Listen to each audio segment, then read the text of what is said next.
CA's signature is more powerful than that of PM. These are the words by our Honorable Prime Minister Narendra Modi, indicating professional skepticism is an important quality that an auditor must possess. With this note, a very good morning to one and all present here. I am Rahul, CA final student. Take this opportunity to welcome you all to live webcast on smart approach to face CA exams organized by Sikasa Bengaluru. Today's topic is on auditing and assurance. It's just not about how hard you read, it is about how smart you write the exams. Now, I would like to extend a gracious welcome to CA Panindra Gupta sir, who is our Sikasa chairman and taken an immense effort to conduct this live webcast. Thank you, Rahul. Welcome, sir. Today's rhetorician is a person who is a fellow member of the ICAI. He has over 18 years of experience in teaching auditing at all branches of SIRC, ICAI, and other institutions. His way of teaching concepts is dynamic, dramatic, and entertaining. He is also a regular speaker at various study circles across South India. He has also authored a book, Simplified Approach to Auditing and Assurance, for both CA IPCC and Final. His teaching philosophy includes employing of animations and other technological tools so that the students can grasp the concept with ease. He believes in the mantra, courage is the father of success. Load your guns and keep firing. It's my immense pleasure to welcome CA Vikas Oswal, sir. Welcome, sir. Welcome, sir. Hello, soldier. Thank you, Rahul. Thank you very much for the kind words. Over to CA Panindra Gupta, sir. Thank you, Rahul. So, good morning and very warm welcome to all the viewers who are watching today's live webcast on Smart Approach to Face CA exam, special focus on auditing paper. So, it's my privilege to welcome today's speaker, CA Vikas Oswal, sir, and who is none other than my guru. And I am privileged to hear to him again after 10 years. So I am very happy, sir, to be with you on this stage.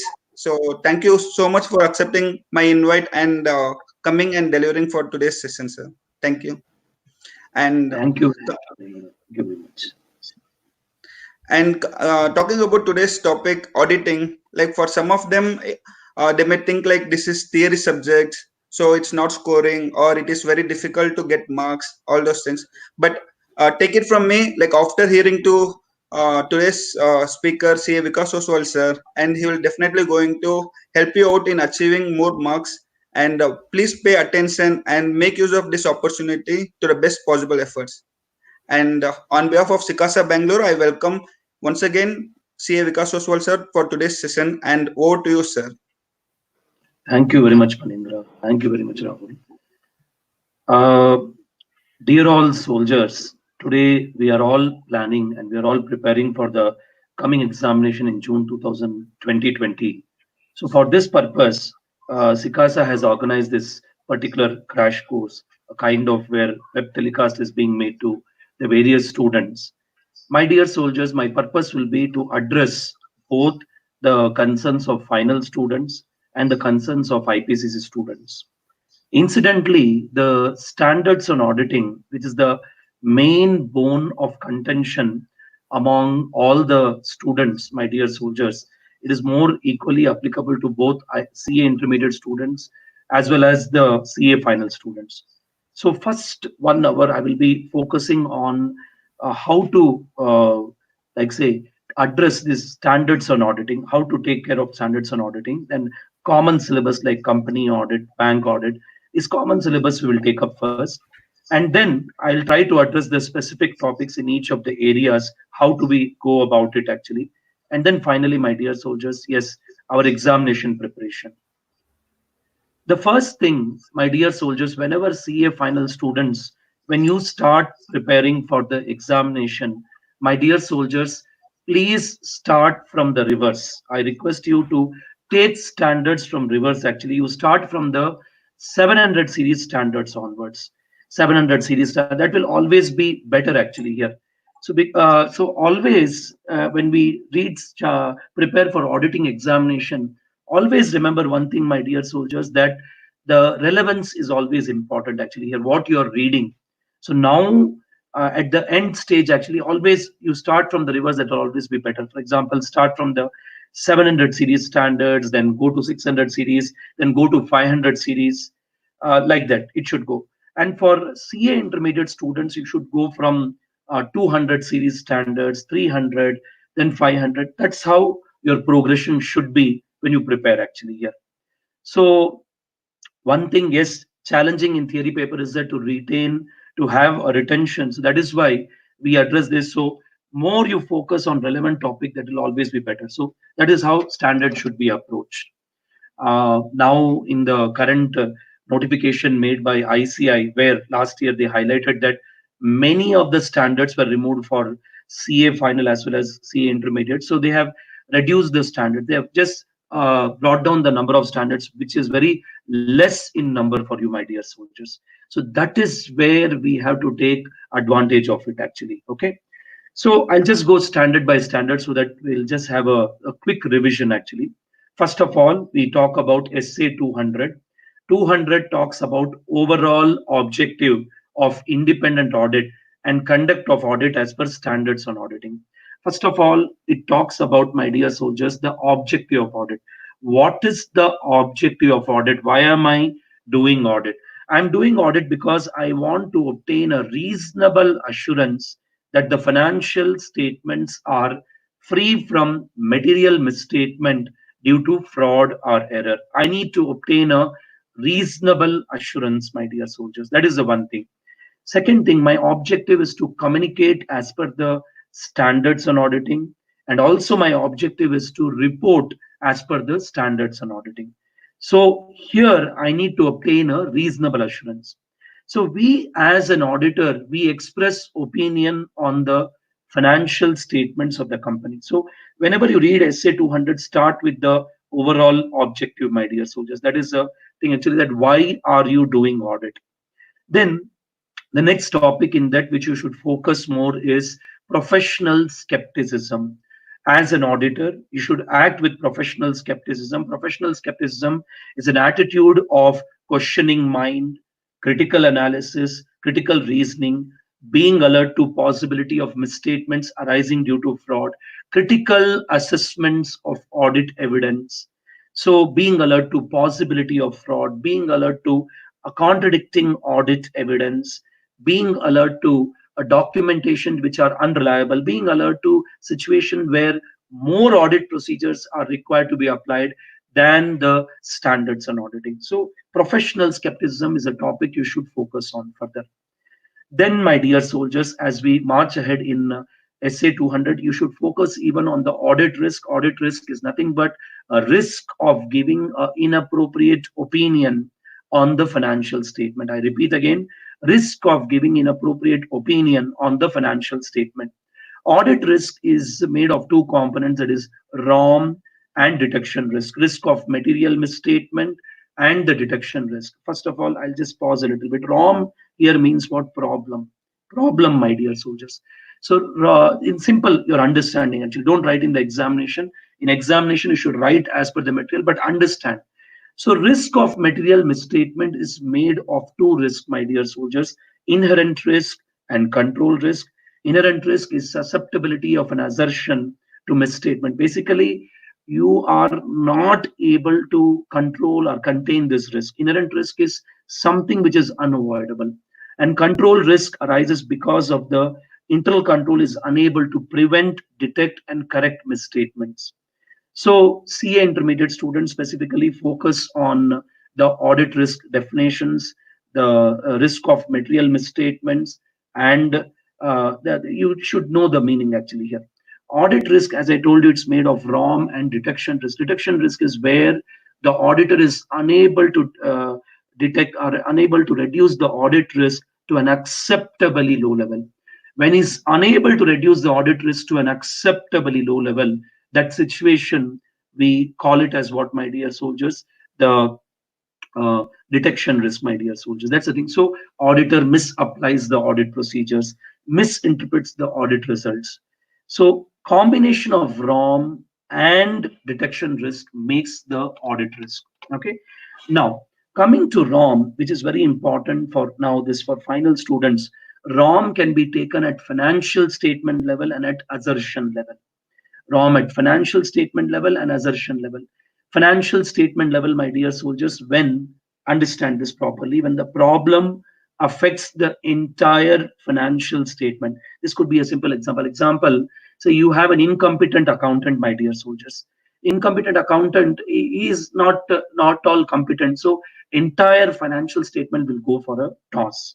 And then, my dear soldiers, you have, when we say ROM at financial statement level and ROM at assertion level, ROM at financial statement level, it's because of the nature of entity, undue pressure by the on the management, laws and regulations applicable. So there may be problem which may affect the entire financial statement level. And ROM at assertion level means it affects a particular item in the financial statement. See, problem at financial statement level affects entire financial statement, whereas ROM at assertion level affects a particular assertion. Example, inventory is stolen.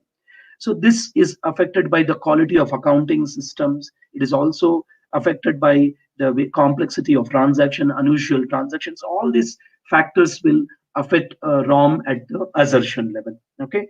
So this is the first thing you need to understand about the SA 200. Then we march ahead, my dear soldiers, to SA 210, agreeing to the terms of audit engagement. SA 210 talks about issuing an engagement letter. So before you start the audit, you issue an engagement letter. For that, there should the management should agree with you for certain preconditions. Preconditions means before I start the audit, you need to agree to these terms and conditions. Now, what are the preconditions, my dear soldiers? The first preconditions when we talk about is that whether the AFRF is acceptable. AFRF means acceptable financial reporting framework is acceptable, which means the accounting standard which is used to prepare financial statement is acceptable. Then the management understands and acknowledges its responsibility to prepare the financial statement. The management also is responsible to design, implement, maintain internal control. Then further, my dear soldiers, you should also focus on that. Management should provide the following things. One is that they should provide the audit evidence. They should provide information for the purpose of audit. So they should provide access to books, records, access to a person within the organization. They should provide access to such person. And also, my dear soldiers, they should provide any additional information for the purpose of audit. Under SA 210, please focus on a question on recurring audit. Now, recurring audit, when I say recurring audit, they are like continuous audit in nature. Recurring audit, that's the thing actually. So, should I send engagement letter for recurring audit? The answer is no, not required. Recurring audit means repetitive audit. But there are certain circumstances, exception, where you should send an engagement letter even for a recurring audit. Change in senior management, change in those charged with governance, change in governing body, change in senior management, and change in nature and volume of business. Then, my dear soldiers, also change in the terms and condition, change in laws and regulations, all these factors, and also where management misunderstood the terms of engagement. Then if there is a limitation on the scope, how do you deal with it actually? If the limitation of the scope is made by the management, then as an auditor, you are required to understand the reason. If the reason is acceptable, then give a modified opinion. If there is a limitation still which is not justified by the management, then you need to withdraw from the engagement. You have to do withdrawal from the engagement, that is resignation of the auditor. CA final students, please focus on this.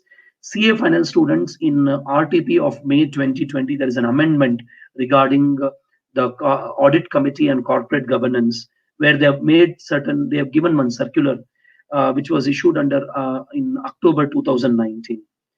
What happened? We are talking about the resignation of auditor. CA final student, this is more relevant for you. You focus on this. See, from record April 2019 to September 2019, 35 audit firms, I repeat, 35 audit firms resigned from their position of audit in that particular period. That is during, say, the April 19 to, say, September 19, 35 audit firms resigned. They resigned because of various reasons. We are preoccupied, another thing. And previous year, in that 6 months movement, 23 audit firms resigned. Previous to that, 5 firms resigned. So the now number of auditors are resigning because NAFRA is taking quick action. NAFRA is taking action on many auditors, actually, my dear soldiers. So the regulators have become extremely active. So for you, the amendment here is that whenever auditor is resigning, which is as per the now May 2020 the amendment for you, the whenever auditor is resigning and it is resigning within 45 days of the end of the quarter, then it is better that he completes that particular review of that particular quarter. But suppose say if the auditor resigns after 45 days after the end of the quarter, then he is bound to do the audit of that particular quarter and the next quarter. Because where do I go run and find an auditor, conduct a EGM and appoint a auditor? So to address this issue, they brought this particular amendment. I repeat again, please follow this. If the auditor resigns after the 45 days of the end of the quarter, he is liable to do the audit of the review of the previous quarter as well as the next quarter. But if he's resigning within 45 days of the end of the particular quarter, then he is bound to do the audit of that particular quarter. If the auditor has already done the audit of 3 quarters, then my dear soldiers, he is under an obligation to do audit of the fourth quarter as well as the review of the fourth quarter and the audit of the entire year. So this one amendment, you please focus on, my dear soldiers, from the examination, because audit committee is responsible to interact with the auditors, have discussion with the auditors, and audit committee should ensure that they review the performance of the auditor. But sometimes what happens, the auditor may resign. So it's instead of auditor resigning, first let him communicate to the audit committee. Let the audit committee also communicate with the management. They'll ensure that the audit is completed. That is what the amendment for you. Okay, please read the May 2020 RTP. Then, my dear soldiers, in SA 210, one very important thing is that suppose say you start the audit and the client is requesting you to reduce the level of assurance. Reduce the level of assurance, actually. So should you reduce the level of assurance? In such case, my dear soldiers, you should first consider the appropriateness of doing so. Now, what is assurance? Assurance is a general name used for audit. The management will tell that, see, you don't have to check everything, you can check limited one. Okay, so in such case, my dear soldiers, you should consider the appropriateness of doing so. Can I reduce the level of assurance? What is the reason for them? Is there a reasonable justification? Example, the entity was affected by because of natural calamity, situation which is out of the control of the entity. Now, for example, there are branches of entities we cannot travel because of this current situation. So in such case, situation which is beyond the control of the entity, then you can always revise the audit engagement letter, give reference to the revised audit engagement letter. But if the it is not justified that whatever request the client is making, no, you change the assurance, then in such case, it is a limitation on the scope. You give a modified opinion, withdraw from the engagement, and communicate to the concerned regulator or concerned person. Okay, that is how it is. Then we go quickly to SA 220. SA 220, quality control in the audit of financial statement. And also, when you read SA 220, please read SQC 1, which talks about quality control for the audit of the audit of the firm performing audit and review of historical financial information, other assurance engagement, and related services. Please read 220 along with SQC1. Don't read them separately. It will not make sense, my dear soldiers. Please read them together actually here. So this particular standard, my dear soldiers, it talks about what the human resource. Basically it talks about the quality of audit you have to maintain. In simple word, nobody should question your work. Nobody should question your work. That is what we have to understand. Sir, for example, what is the difference between 220 and SQC1? A 220, my dear soldiers, always focuses on quality of individual audit. SQC1 focuses on the quality of the entire audit firm. So in this standard, so read it together actually, almost the principles are same. We use the word engagement partner. Engagement partner is nothing but auditor. Audit engagement team is nothing but the article assistants. And engagement quality control reviewer. Engagement quality control reviewer is also a partner, a chartered accountant who reviews the audit work. So engagement partner is responsible for audit of a particular entity. Engagement quality control reviewer will check EQCR, what we call. This will come in case of the listed company. Final students, please focus on that, as well as even CA interest students, it is very important for you. So for six parts are there. That is one, human resource, that is right person for the right job. Then engagement performance. So whether the firm has a policies and procedures whereby the engagements, what engagement means, the work, the performance of engagement is done as per the professional standards and the legal requirements. Significant matters are being raised, appropriate conclusions are drawn. So engagement performance means what? How article has done the audit work is what you have to check. So in this standard, please focus on engagement performance. Then acceptance and continuance of client, another very important thing where questions are being asked. For example, I should not accept a client who is doing a illegal business. I should not accept a particular client, my dear soldiers, who is putting undue pressure on me. So that is what we understand about the engagement, the acceptance and continuance of client. Acceptance and continuance of client, yes, you consider the integrity of the client, you consider the form and content, you also consider basically the competence, the capability, the time, resources available with the engagement team. Are they complying with the ethical requirements? The significant matters are properly addressed. All these factors you consider. For integrity, you consider the reputation of the business. You consider what is the factors. Are they doing any aggressive interpretation of the standards? So those kind of things you should focus. And the fourth thing, leadership responsibility, monitoring, and last one, ethical requirement. Ethical requirements talks about independence. So independence in mind and independence also in appearance should be there for the auditor actually. Here there are various threats to the auditor while he is performing actually. It could be a self-review threat. There could be where you are doing the accounting and you're doing the audit. So please focus on that.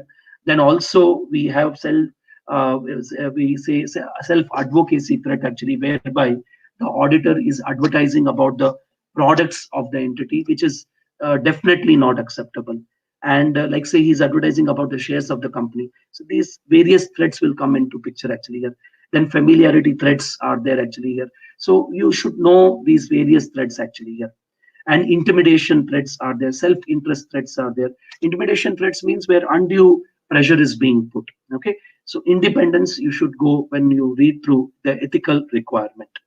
One question which was asked, that can auditor issue an audit report before the engagement quality control reviewer completes his review? So he cannot issue an audit report. Engagement quality control reviewer should complete his review. Then SA 230 is less relevant for CA final, more relevant for IPC students. It talks about audit documentation. Audit documentation is nothing but working papers prepared and maintained by the auditor. So here in this case, please focus on one question: the form, content, and extent of audit documentation. What are the factors which governs the form, content, and extent of audit documentation? It depends upon the nature, extent, timing of audit procedures, which is based on professional standards and legal requirements. It is also based on the results of the audit procedures. So you please focus on that particular question, the what is the extent. And when you're reading also, there may be a question on ownership. Many a times they have asked a question that if you are an auditor, can, whether you're a branch auditor, can a principal auditor have access to your working papers? Answer is no. Okay. So audit documentation refers to working paper. Then SA 240, auditor's responsibility in relation to fraud. My dear soldiers, here, final students, please focus more on the responsibility of auditor. One trick I will tell you, that every standard, if you're reading and if you're having a paucity of time, please read more of responsibility of auditor. That is very much important, because as an auditor, yes, we because in the question what they will ask, that as an auditor what will you do? And for IPC students, yes, in this standard you please focus on what is fraudulent financial reporting, what is misappropriation of asset, fraudulent financial reporting where intentional omission of amounts and disclosure, and same way there is also intentional misstatement of amounts and disclosure, misappropriation of asset, theft of asset, misuse of asset. Then we talk about the fraud risk factors. The fraud risk factors, my dear soldiers, basically the risk factors which arises due to fraud, it's because of the attitude and rationalization. You need to focus on that actually here. It arises because of what? Attitude and rationalization, incentive and pressure, and also because of some opportunity available to people, the people they commit the fraud. Okay, this is how you need to focus on. One very important question, that suppose say auditor is not able to continue in the engagement, then in such case the auditor should consider his professional and legal responsibilities. He should communicate his responsibilities to the management. He should communicate his responsibilities to the persons appointing him, and he should withdraw from the engagement if it is legally permitted. Okay, so these certain aspects you should focus. And IPC students, please focus on cash embezzlement. There may be a question on cash embezzlement that you please focus on. SA 250 is a standard more relevant for CA final students. Basically, CA final students, there they may ask you questions on responsibility of auditor. So auditor has to understand the legal and regulatory framework applicable to the entity. The auditor should also understand in what industry the entity operates. So, what are the laws and regulations applicable to the entity? So, a question may be asked this way: that suppose say there is a child labor in a factory. How do you deal with the circumstances? So, whenever there is a child labor, this is a law which does not have a child labor violation is not having a direct effect on the financial reporting, but this may lead to fines and penalty. That is why you should consider. Okay. Then there may be a question asked on what are the reporting responsibility in case of non-compliances. Reporting responsibility in case of non-compliances of laws and regulation. First, we inform TCWG. If TCWG himself are involved in fraud, then we inform a higher authority, like say audit committee or supervisory board. And if suppose say such board is not available, we take legal recourse. And also if whether our responsibility is there to inform any third party. Then we go to SA 260 and 265. SA 260 and 265, IPC students, please don't read it. It is not applicable to you. But 260, 265 is more applicable to CA final students. 260 deals with communication with those charged with governance. So first of all, there should be a two-way communication. Highlight this in examination. We should also communicate about the qualitative aspect of the accounting system. We should also communicate the whether the applicable financial reporting framework may not be suitable in the circumstances, difficulty which is created by the management in cooperating with us. Actually, what is the form and content of report, scope of audit? These are the things we should communicate to the management: the scope, the timing of audit, what is the all these factors we should communicate. Okay. In SA 265, May 2020, one question has come. SA 265 talks about deficiency in the internal control, communicating the significant deficiency in the internal control. And one question which is expected is the letter of weakness. What is letter of weakness? Whenever there is a deficiency in the internal control, then my dear soldiers, letter of weakness is given. They highlight the auditor has to give a letter of weakness to the management that these are the various deficiency in the internal control. They should take a remediation steps, and auditor should give a suggestion. So letter of weakness, a question may come in the examination. Okay. So 260, 265 more relevant for CA final. SA 299, SA 299, the joint audit, my dear soldiers. Now this particular standard basically talks about when two or more auditors are appointed to conduct the audit of the financial statement. In such case, this standard is applicable. First of all, the new thing which has been added, which all of us we should know, 299 is a very important standard. One thing is that how do you plan, how do you strategize your joint audit? First of all, the engagement partner and the engagement team of all the joint audit firms should have a mutual discussion for the planning. Then they should also consider what is a specific audit area and what is the common audit area. I repeat, what is a specific audit area and what is a common audit area that has to be considered. Then in case of joint audit, what is the reporting responsibility? The timing of audit should be considered. The direction should be given to the engagement team. So these factors should be considered. What is the nature, extent, timing of the resources to be considered? So all these factors you consider while planning for the purpose of joint audit and while doing the risk assessment. Then the joint auditor will be jointly and severally be responsible for his work. If the work is clearly divided, then he'll be responsible for that area. But certain cases, the joint auditor will be jointly responsible when the work is not divided. Second one, when the joint auditor agree on nature, extent, and timing of audit procedures, on the format of financial statement, on the format of audit report, this thing. One important question which they may ask is that, can a joint auditor who disagree with each other, can they issue a separate audit report? My dear soldier, answer is yes, my dear soldiers. A separate audit report can always be issued in these circumstances. Okay, that is how you should take it in. Okay, now these are the factors for 299. I'll go from reverse. Now let me start my discussion with SA 700 series standard actually. Okay, 700 series standard, my dear soldiers, first of all, it deals with unmodified opinion. Unmodified opinion means a good opinion.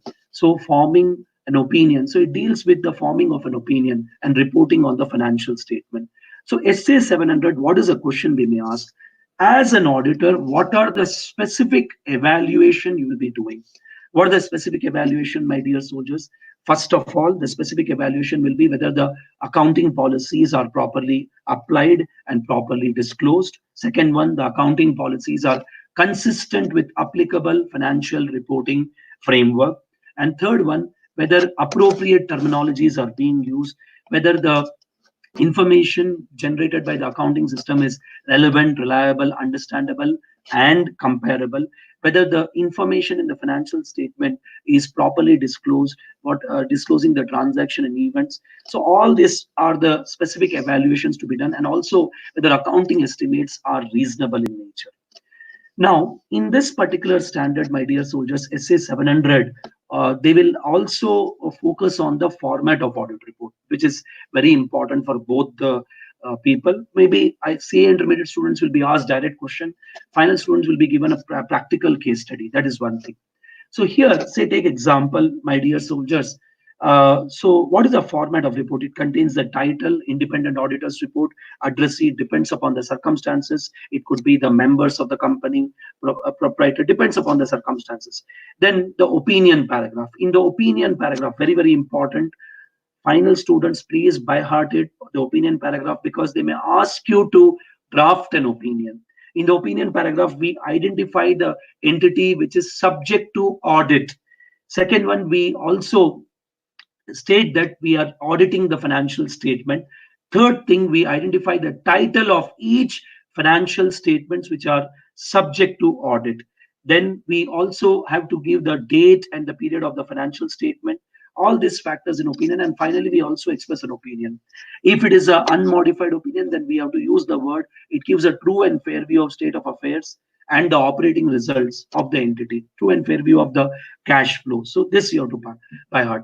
Then you have the fourth part in the audit report, that is basis for opinion paragraph. In the basis for opinion paragraph, my dear soldiers, understand one thing, that you have to highlight that audit is conducted as per standards on auditing. We have obtained all SAI for giving an opinion. We have done the audit as per ethical requirement, and also highlighting the location of auditor's responsibility. Then the fifth part is, like, say, the key audit matter which is governed under SA 701. I'll come to it shortly. Going concern assumptions. Then it talks about the management responsibility. Management responsibility, two responsibilities are there: to prepare financial statement, to design, implement, maintain internal control, and auditor's responsibility, my dear soldiers. When we say auditor's responsibility, first of all, the auditor is has to obtain a reasonable assurance, and we are not giving any kind of guarantee. We have done the audit as per professional judgment, and we have carried out professional skepticism throughout the audit, giving the definition of materiality. In the auditor's responsibility, also you have to highlight that we have identified the ROM, and we have assessed the ROM. ROM means the risk of material misstatement. We have checked that whether accounting estimates are reasonable, disclosures are reasonable. So all these factors we have to highlight. Then we have to also highlight the communicate. We have to communicate the scope of audit, the timing of audit, significant findings of audit. So these are the responsibilities of auditor. Very important. They may ask you a question on this. It has been asked in 2017 May. Then the next one, my dear soldiers, after this, We have the location of the auditor's responsibility. Auditor's responsibility can be highlighted in the auditor's report, or it can be given as an appendix, or it can be given in the website. Further, we have emphasis of matter paragraph, other matter paragraph. These are the brief contents of the audit report. Then we go to SA 701. SA 701 talks about communicating key audit matters. Sometimes students get confused. What are key audit matters? Key audit matters are those matters which, as per the auditor judgment, are significant in the audit of financial statement. Basically, they are very important matters for the purpose of audit. So they are those matters which are, as per the auditor's judgment, are significant in the audit of financial statement. Now, key audit matters. Say, for example, see, I I am doing an audit. See, key audit matter paragraph, again, I'm highlighting it is applicable to the listed company entity. One example, if I give you for key audit matter, say, for example, you are like a salesperson working in a company. The company says, we will give you sales commission based on the sales affected by the staff. What we'll give you a sales commission. So there may be a possibility of dummy sales commission being made because they may show dummy sales. So what happens? Auditor, he will go and check. Okay, this is a critical issue. Key audit matter means it's a critical matter. I have checked it. It is proper. There is no issue. But I'm just bringing to the attention of the basically shareholders, attention of shareholders that see whatever matters I'm highlighting, it is important for you, but I'm just bringing to your attention. That's it. So in key audit matter, basically, we are not giving any modified opinion. We are just addressing the concerns of the shareholders.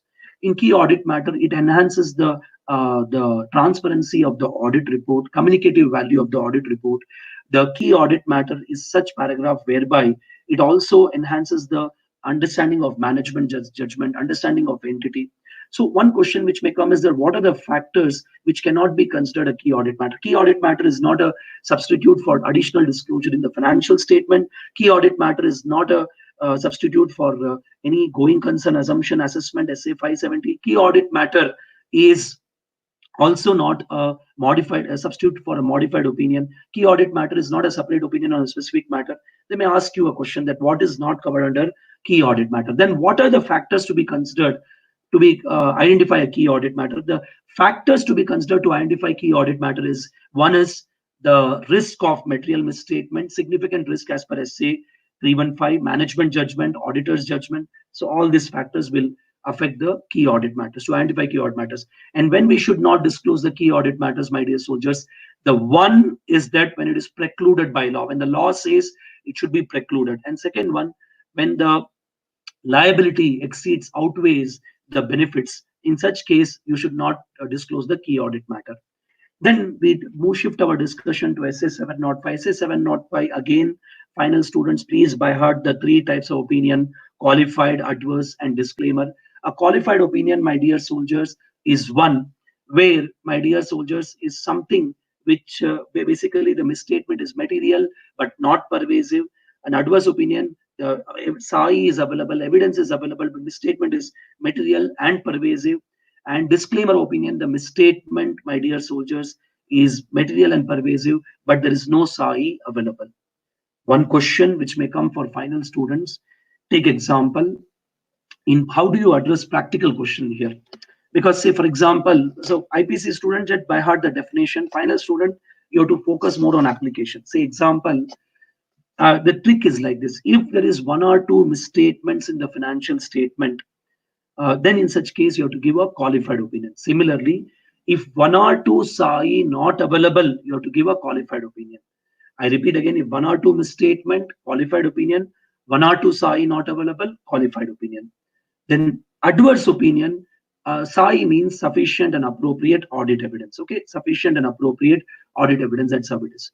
Then adverse opinion, always evidence is available, SAI is available, but there is more than two misstatement. That is how your mind should work. And last one, disclaimer of an opinion, is one where more than two SAI not available. That is how you should, final students specifically, you should apply. Example, the question, I'll take November 16 RTP questions. Take example, inventory is overvalued by 10 crores. There's only one issue, qualified opinion. Take another example, evidence was not available for investment in foreign associate. In such case, my dear soldiers, evidence is not available. One evidence is evidence not available. It is qualified opinion, not disclaimer. Again, I repeat, one or two evidence not available, qualified opinion, not disclaimer. Then, for example, a disclaimer opinion, the questions may be like, say, there's no evidence available on accounts receivable, accounts payable, then physical count of inventory, disclaimer opinion. Adverse opinion, one question was asked, whereby, my dear soldiers, you are an auditor of a consolidated financial statement, and while preparing a CFS, consolidated financial statement, entire account of one subsidiary was not taken into consideration. So it is an adverse opinion because you may have evidence available, but all the accounts will get affected because one entire subsidiary was not considered. Okay, that's how it is. Then coming up to SA 706, emphasis of matter paragraph and other matter paragraph. Emphasis of matter paragraph are those paragraph whereby the auditor basically brings to the attention to the matters which are presented and disclosed in the financial statement, which as per auditor's judgment are significant in the audit of financial statement. Many students, they don't understand the meaning of emphasis of matter paragraph. Emphasis of matter paragraph, my dear soldiers, it's a caution paragraph. I am giving you a caution. I'm just cautioning you that there may be a pending litigation against the company. It is just a caution paragraph. Are you giving any modified opinion? No.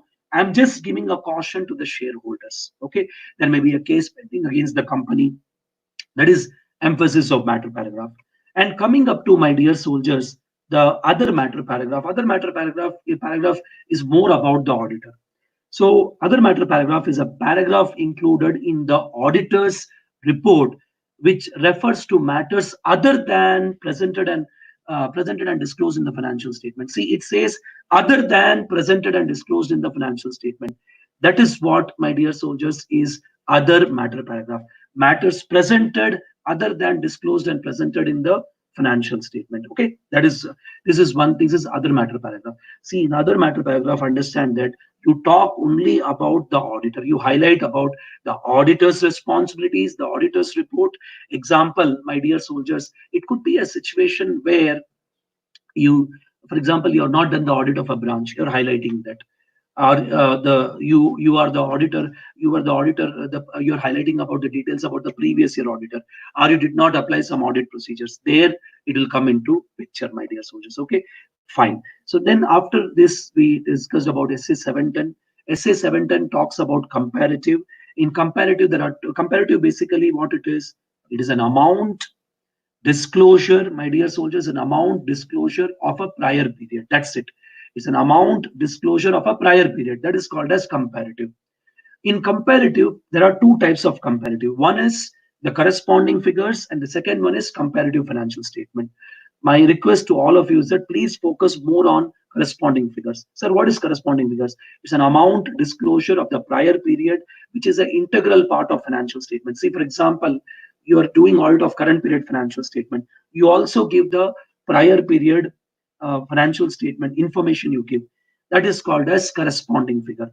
And comparative financial statement, they have not asked questions, so leave out actually. Focus more on corresponding figure. There may be a question that in the previous year, the auditor has given a modified opinion. So how do you deal with the current opinion? Current year, you should see that whether the issue has been resolved. If it is resolved, no issue. If it is not resolved, what is the impact on the current year financial statement? You should give a modified opinion in the current period also. SA 720, other information, it is not applicable to CA intermediate students. Please don't read it, but it is applicable to CA final students. SA 720, basically, other information means what? Information which is other than the balance sheet and the P&L. I repeat, it is an information other than the balance sheet and the balance sheet, P&L, and the auditor's report. That is what we understand by other information. So, my dear soldiers, whenever you're reading other information, specifically final students, understand that here, for example, the board of directors report, it could be the management analysis, discussion and analysis report, capital budgeting report, anything which is contained in the annual report, which is other than the financial statement audit report, will be a part of the other information. So you should compare the other information with the financial statement and audit report. Is there any kind of inconsistency? You have to check. If there is an inconsistency, Please communicate to the management to resolve. Example, in the board of directors report, they say turnover is 20 crore. In the financial statement, we say turnover is 18 crores. There is an inconsistency. So the board of directors report and the financial statement number should be same. So for that, they have brought in. So 299 and SA 720, please focus more on that actually here. So if the inconsistency is not resolved by the management, then my dear soldiers, yes, you should try to give a modified opinion. You should withdraw your report. So these factors are highlighted. You should consider the circumstances. Then, my dear soldiers, now I go back to SA 300 series standard. Okay, 700 series standards. Briefer I have given SA 300 series standard. SA 300 series standard, basically you have SA 300, which talks about audit planning. Now, so soldiers understand one thing. Many students don't get an overview of this standard. In audit planning, SA 300 standard, there are four stages. One is preliminary engagement activity. Second one is overall audit strategy. Third one, audit planning. And fourth one, audit program. Preliminary engagement activity means, should I accept the audit or not? Example, the client is putting undue pressure on us. Our client is doing illegal activity. You will not accept those clients. So in preliminary engagement activity, whether I should accept the audit or not is what we discuss. Then overall audit strategy and audit planning. This is where students find a lot of confusion. Overall audit strategy basically deals with the scope, timing, and direction of audit. So then, sir, what is the difference between an overall audit strategy and audit planning? See, audit planning is based on overall audit strategy. Overall audit strategy is a seed. The entire plant is audit planning. And whenever we talk about overall audit strategy and audit planning, please remember certain things in the mind, that we check four things: what to check, when to check, how to check, who will check. What to check, when to check, who will check, how it will be checked. So that is how it is actually here. So in overall audit strategy is like a small trailer. The full picture of the audit trailer is given in the audit planning. So audit planning is more detailed. Overall audit strategy is more summarized. That is how we should understand. Where overall audit strategy stops, there audit planning starts. So they may ask you a question that whether overall audit strategy and audit planning are discrete phase of audit. They are not discrete phase. They are always continual and iterative phase. They keep changing. Audit planning and overall audit strategy keep changing, my dear soldiers. Okay, and focus more on overall audit strategy, my dear soldiers. They may ask you various factors related to it, so focus on that. And coming up to, my dear soldiers, the last stage, audit program. Audit programs are nothing but they are steps taken. They are steps taken to implement a plan. So any steps which are taken to implement a plan is what you understand by the audit program. I hope everybody is getting the concept very clearly, my dear soldiers. So this is all about it at SA 300. Then, excuse me, my dear soldiers. Uh, Many students, they get scared with standard 315 and 330. So 315, 330, you should understand one thing, have a big picture clear. Big picture is clear, then it makes sense actually here. 315 deals with what? Identifying and assessing the risk of material misstatement by understanding the entity and its environment. That is SA 315. See, SA 315 talks about risk assessment procedure. See, there are two types of audit procedures: risk assessment procedure and further audit procedure. What is audit procedures? Audit procedure, we auditor apply to obtain sufficient and appropriate audit evidence, so that we can draw conclusion, so that we can give opinion, so that we can reduce the audit risk, my dear soldiers, to such level here. That is how you need to understand, my dear soldiers. Okay, so here, my dear soldiers, understand one thing is that whenever we talk about 315, keep in mind that 315 is risk assessment procedure and 330 is further audit procedure. It is further audit procedure. That is how you should understand. Okay, so two parts you should take into consideration. Risk assessment procedure is applied to find out ROM. Now, ROM we discussed in SA 200, risk of material misstatement made of inherent risk and control risk. See, basic you understand. 315 helps you to find out ROM. ROM means problem. If the problem is more in the company, you will apply more further audit procedures under SA 330. Okay, that is how you should consider. Whenever you're reading 315, please read 330 together. Similarly, whenever you're reading 700 series standard, read 700, 701, 705, 706, 710, 720. Read it together. Certain standards you should read in link. Then it will coverage will become very faster for you. Okay, that's the one thing. And IPCC students, please focus more on objectives of the standards. Why the standard is given. They'll ask you more question on that. And final student, please focus more on the responsibility of auditor. As an auditor, what you should do. Okay, this little tricks you should keep in mind.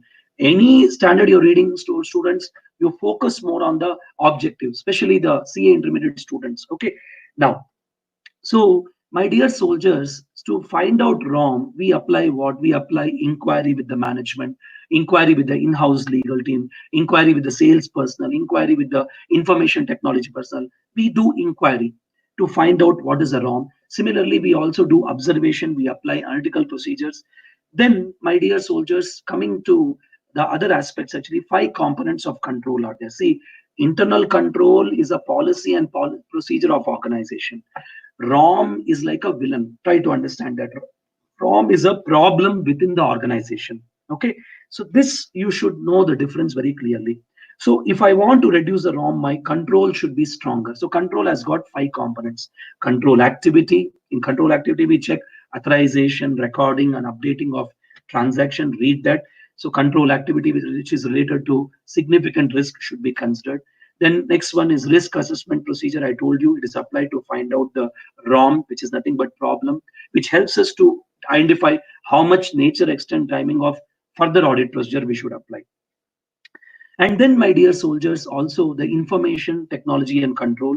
So here you should focus on what are the specific risks which are related to the information technology control. What specific risks which are there actually, that you should be very clear. In case of the information technology control, there may be a risk of, like, say, manipulation of data, manipulation of program, inappropriate manual intervention. So specific risk, this question may be highlighted. Then next one, monitoring, whether whatever controls are there, are they monitored properly? How do you monitor?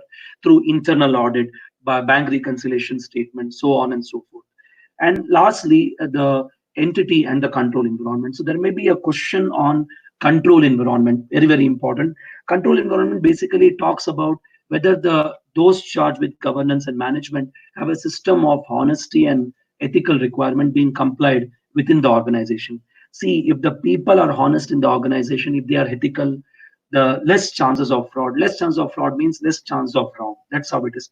So focus on 5 things: control activity, risk assessment procedure, information technology control, monitoring, and entity and control environment. 330, IPC students, do no need to focus on 330 for you, but you focus on 2 things. But final students, yes, it's important for you. See, in 315, we focus on inherent risk and control risk. In 330, we focus on detection risk.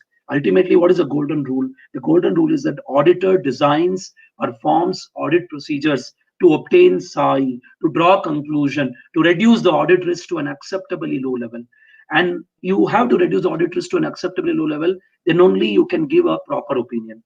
So 330 talks about further audit procedure, 2 types of further audit procedures. One is the test of control, the other one is the substantive procedure. Test of control checks the operating effectiveness of internal control. Internal control is nothing but policy, procedure of the organization.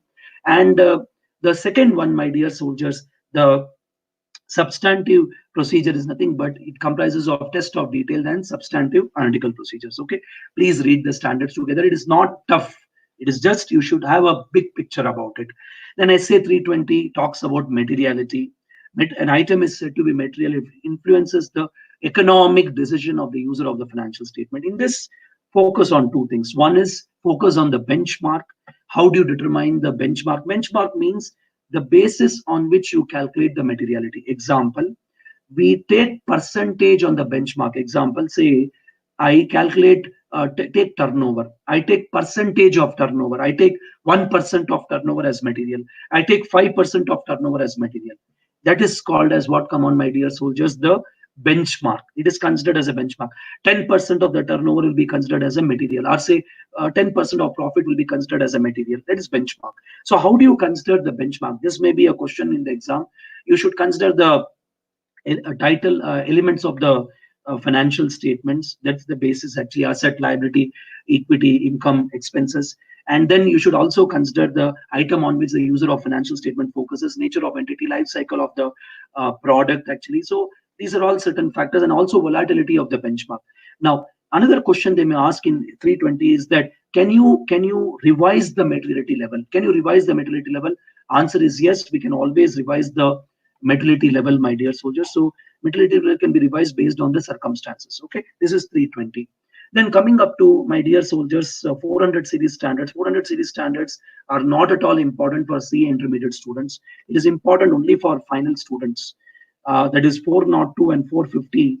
You should read. So don't focus on 402 and 450 IPC students, but final students, you please focus, very important.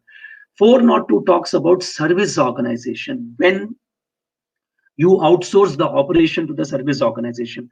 So in such case, yes, service organization you take into consideration. So 402 talks about service organization. The question will be like this: if suppose say operations are outsourced, if the operations are outsourced, how do you deal with it? So that is called as the service organization. So now, my dear soldiers, in case of a service organization, they may ask you a question on type 1 report and type 2 report. Type 1 report deals with description, design of the internal control. I repeat, description, design of internal control. And type 2 report deals with description, design, and operating effectiveness of the internal control. Okay, so revolve your answers around it. So read type 1 and type 2 report.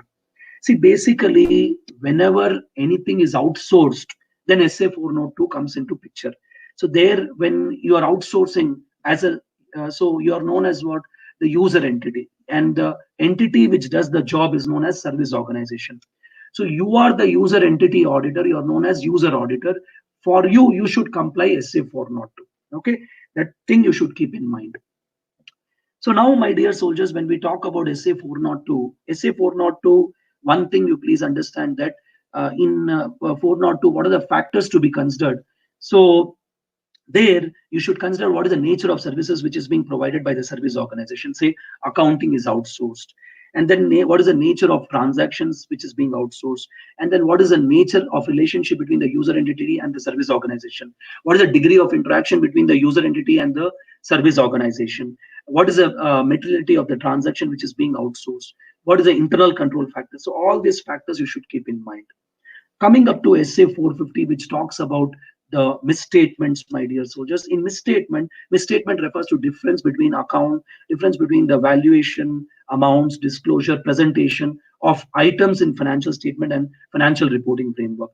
One question what they may ask you in the misstatement is that why does the misstatement arises? It arises because of incorrect processing of data, omission of transaction, then incorrect judgment being made on the accounting policies and accounting principles. So all these cases, it will come into picture, my dear soldiers, when it comes to the misstatement and misapplication of accounting policy, wrong judgment in relation to accounting estimate. Second question they may ask on misstatement is that how does an auditor deals with uncorrected misstatement? So whether uncorrected misstatement, is it material or not? If it is material, uncorrected misstatement of the prior period should be considered. Then uncorrected misstatement, the size and entity should be considered. In case of uncorrected misstatement, also you should ensure that the management corrects the uncorrected misstatement. You should reassess the materiality. If the management refuses to correct the uncorrected misstatement and the further audit procedure, you're unable to conclude the misstatement are not material, then as an auditor you should give a modified opinion. So these are all certain things we need to understand, my dear soldiers.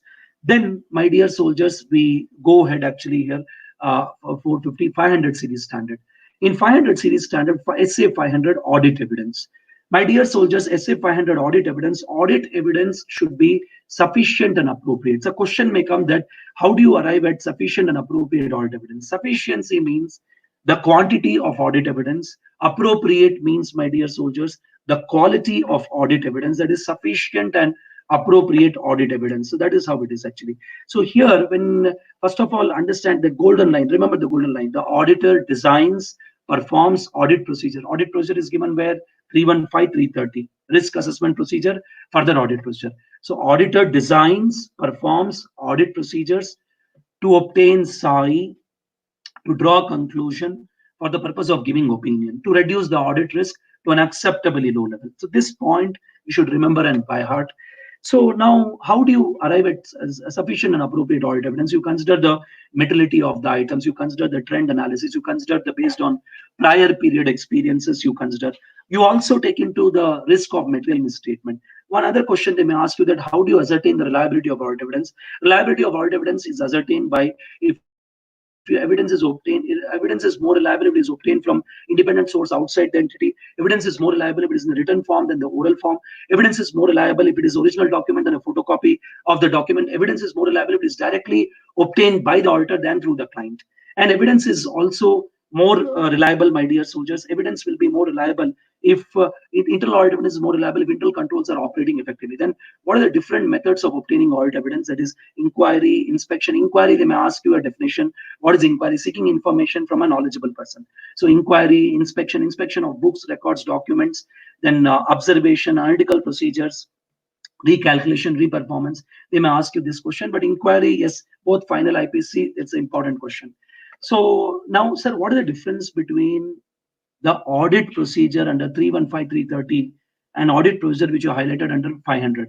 Inquiry, inspection. See, inquiry, inspection, analytical procedure, reperformance, these are all part of, my dear soldiers, the risk assessment procedure and further audit procedure. These are all micro procedures which makes up risk assessment procedure and further audit procedure. That's how it is. I apply audit procedure to obtain SAI. Remember that, my dear soldiers. Okay, that's the thing.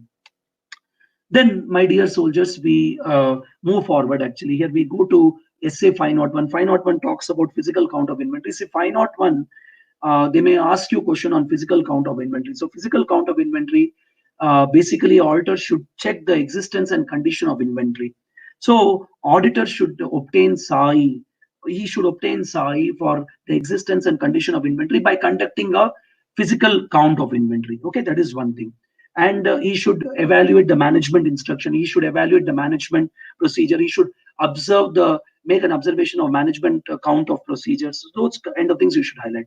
One of the latest question which has come is that, suppose say it is not possible for an auditor to do physical count of inventory. General inconvenience will not be considered as per SA 200 just because of some cost or practical, like say general inconvenience or anything. You should not consider to omit a particular procedure, my dear soldiers. Okay, so this things may question. And one more question which may come is that, suppose inventory is lying with the third party, then obtain confirmation from the third party. Suppose say you cannot do count on a particular date, you can do the physical count on a alternate date. So these factors you should consider, my dear soldiers. Okay, once we are clear with the inventory, my dear soldiers, then focus on SA 505. 505, please focus on the two types of confirmation, that is positive confirmation request and negative confirmation request. Positive confirmation request factors, negative confirmation request. See, positive confirmation request, whether balances are matching or not matching, you obtain the confirmation. Whereas negative confirmation, my dear soldiers, you obtain confirmation only when the confirming party disagrees. Okay, so what are the factors for confirmation request? Please read that, very, very important. Then SA 510 talks about initial engagements, opening balances, final students, very important. Basically, the opening balances are those nothing but the closing balance of the prior period. So as an auditor, I need to obtain SAI whether the opening balances are materially misstated. And then as an auditor, I should obtain SAI whether the closing balance of the prior period is properly carried forward in the current period. As an auditor, I should obtain SAI on the opening balances by perusing the audited financial statement of the prior period. I should check the accounting policy whether they are consistently being applied. Okay. Then after 510, we go to 520. 520 talks about article procedures, my dear soldiers. Article procedures, very important for CA intermediate students. Final okay is, but CA intermediate student, very important. So here short 5 marks will come. So 520 article procedures, my dear soldiers, it refers to evaluation of financial information by understanding. So basically, it's an evaluation of financial information through analysis of financial and non-financial information. When I talk about analytical procedures, my dear soldiers, analytical procedures, you focus on one thing, that the objective. Basically, what is the main objective of the analytical procedure? There, definitely you should focus. And what are the different techniques of analytical procedure? Say, for example, ratio analysis, trend analysis, structural modeling, reasonableness testing. Focus more on that. And also, when you are using analytical procedure, see, analytical procedure can be used in two manners.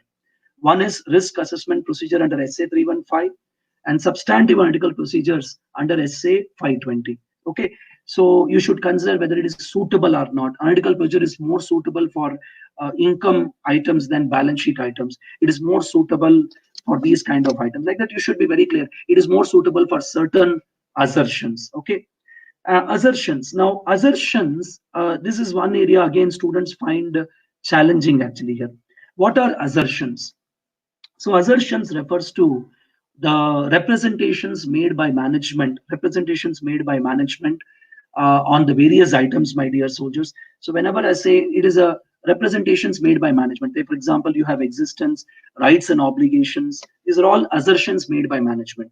So whether the asset exists, rights and obligation, rights on the asset, obligation is nothing but the liability of an entity.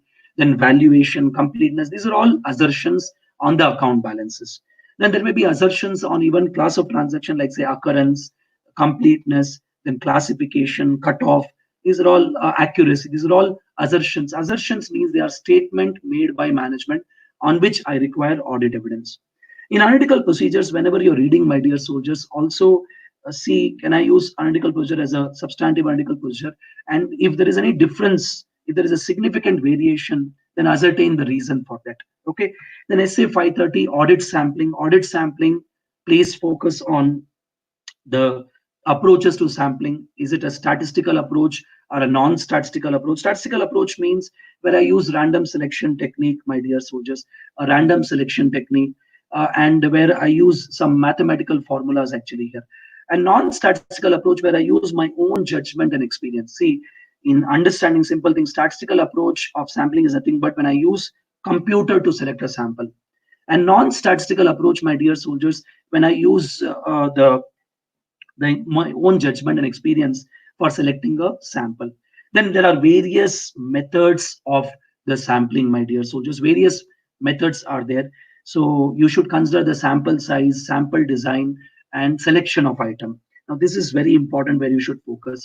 Sample size depends upon sampling risk. Sample size means how many items I should select. So you should know the meaning of sampling risk. Sampling risk, what happens actually, it's you end up selecting an inappropriate sample. See, for example, whatever conclusions you have drawn on a particular sample by applying certain audit procedures, such conclusion may not be same on whatever conclusions you have drawn when the entire audit procedures are applied to the entire audit population. Okay, then sample design, which talks about what is the objective you are trying to achieve. So sample design, and lastly, how do you select a sample? How do you select a sample? Random selection technique, systematic selection technique, interval sampling. So remember those actually here from the examination point of view, very, very important. Sampling, please focus on these few areas only, very important. SA 540, accounting estimates, more relevant for the CA final students than IPC students. So accounting estimates, yes. So accounting estimates having high estimation uncertainty, accounting estimates having low estimation uncertainty. Accounting estimates, it's nothing but the provisions for any provisions or contingent liability, they are known as accounting estimates. So please focus on that. Actually, that is accounting estimates on high estimation uncertainty, low estimation uncertainty, and what are the procedures you apply. Then, my dear soldiers, SA 550 talks about related party. Related party, basically related party transaction and related party disclosures. So it is a responsibility of the management to make a complete disclosure of related party transaction. In this, first of all, you have to check the contract.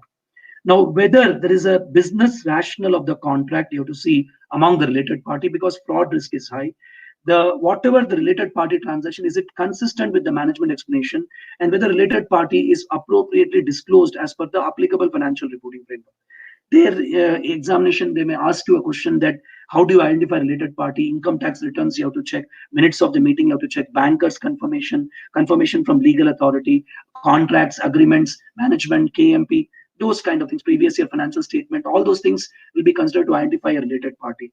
Then related party, you have to see unusual discounts given to related party. These factors you should consider actually here, okay? And any circular transactions are there with the related party. Then SA 560 talks about subsequent events. In subsequent events, what happens is that what is the audit procedures you will apply? So you have to read the minutes of the meeting. When we talk about the audit procedures, what are the minutes of the meeting? You please read the minutes of the meeting actually about the subsequent events. Also, you should read the subsequent interim financial statement. And in case of SA 560 subsequent events, also you have to make inquiry with the management and TCWG about the subsequent event. Inquiry whether the assets have been destroyed, inquiry whether the asset has been appropriated by the government, inquiry whether the uh, laws and regulations have been complied with. So you have to make several inquiries. This may be an examination question for you. Also, making an inquiry of unusual accounting treatment, unusual accounting transaction which is being recorded.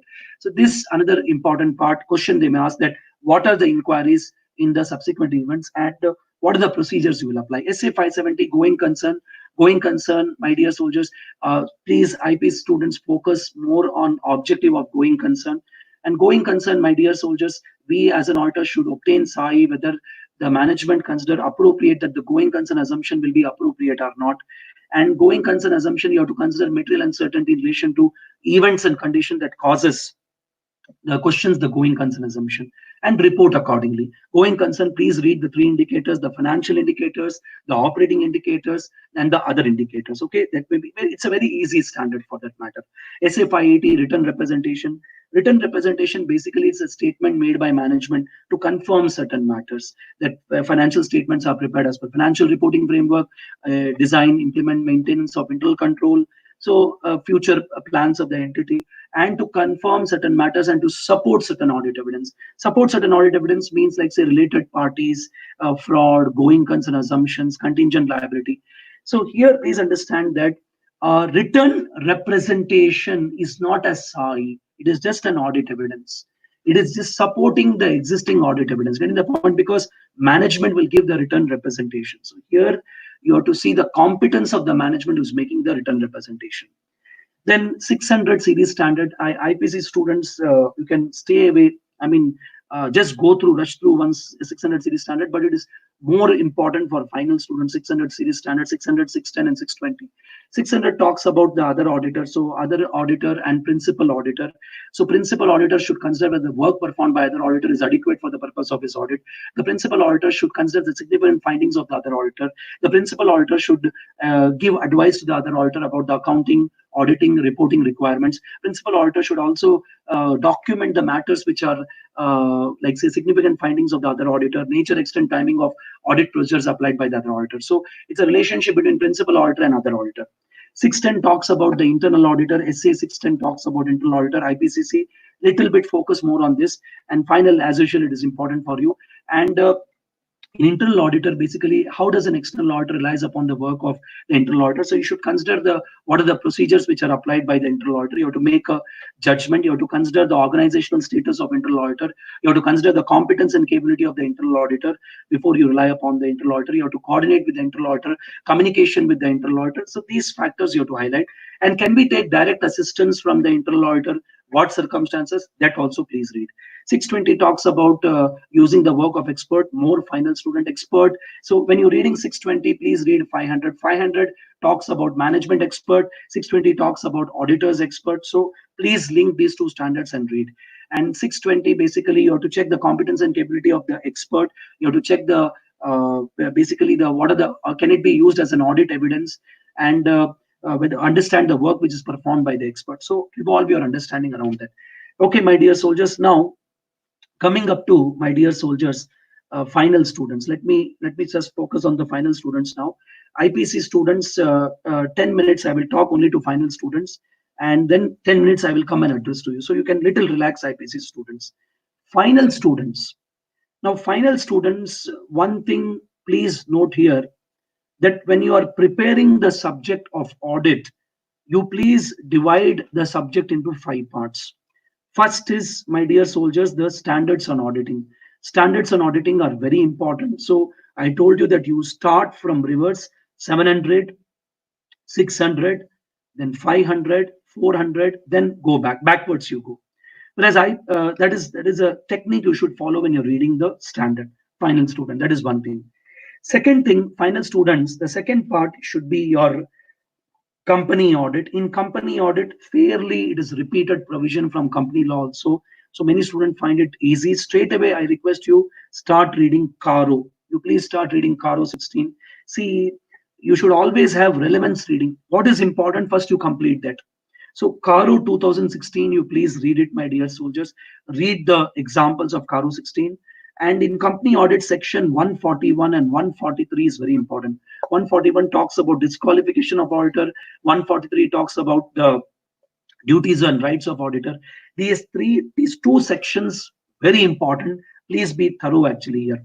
Whenever you're reading company audit, you should always club with corporate governance and audit committee and corporate governance.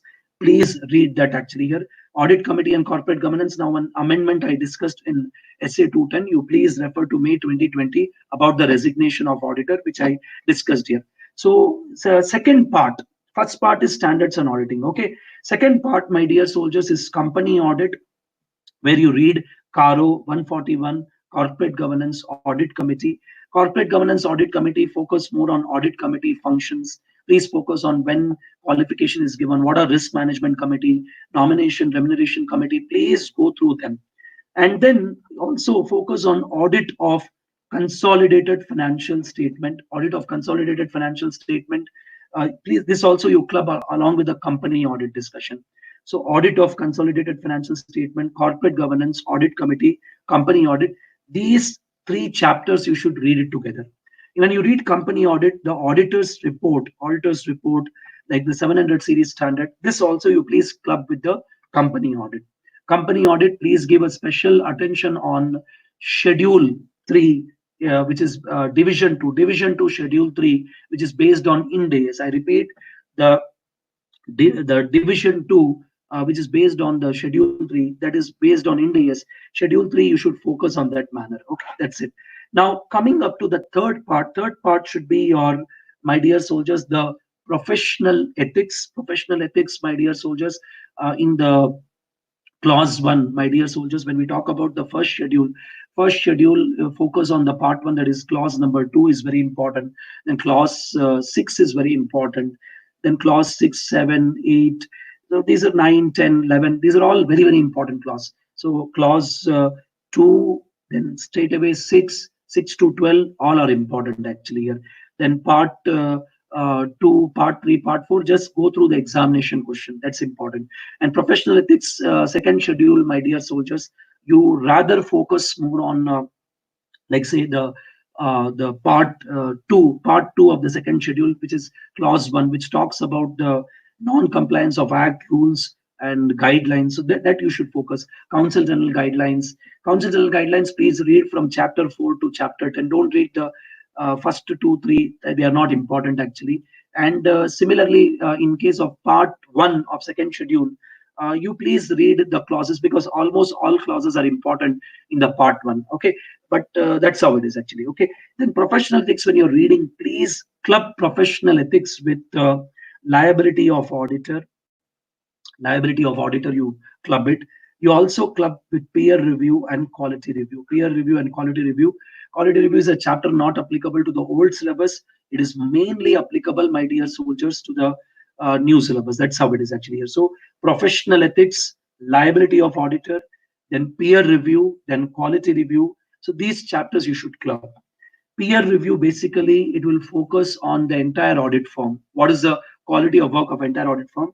Whereas quality review will focus on one individual audit, that whether auditor is complying with quality. So quality review, whenever you're reading, you club with SA 220 or SQC1 for better understanding. Liability of auditor also has undergone changes. Questions will be asked, specifically the criminal liability, the civil liability under Companies Act, and liability under Income Tax Act. Please read them thoroughly. Okay, that's one thing. That's one request I would like to make to you. Then the first part was standards on auditing. Second part, company audit related chapters. Then third is professional ethics, which comprises of liability of auditor, peer review, quality review. Then the fourth part is what NBFC and bank audit. NBFC, my dear soldiers, has undergone tremendous changes. You have NBFC, investment credit company, ICC, that has come, and reporting requirement in NBFC. Be thorough with that. Read them thoroughly, my dear soldiers. The NBFC, the reporting requirement, in NBFC. Those kind of things you should highlight actually here.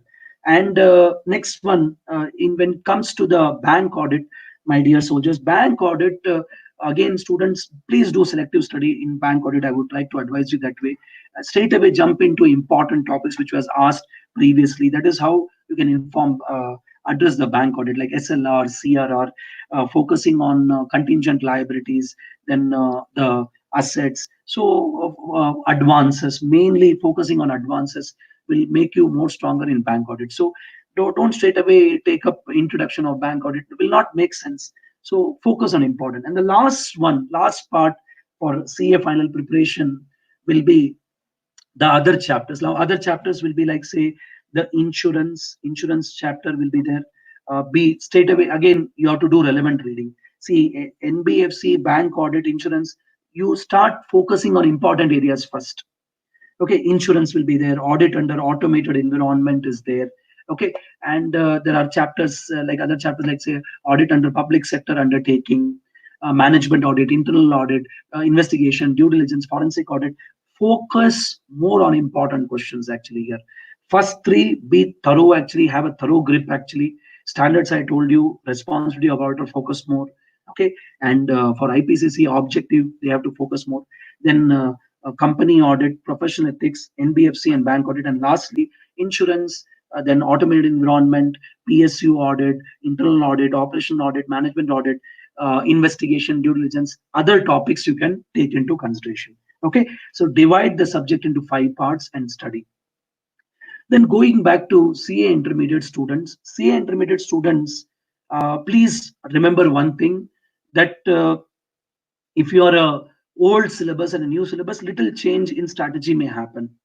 First of all, you focus on the standards on auditing. So that is one thing. See, for example, standards like SA 240, you should focus. Standards like which talks about fraud, SA 520, analytical procedure, SA 530, audit sampling. So should I read pronouncements?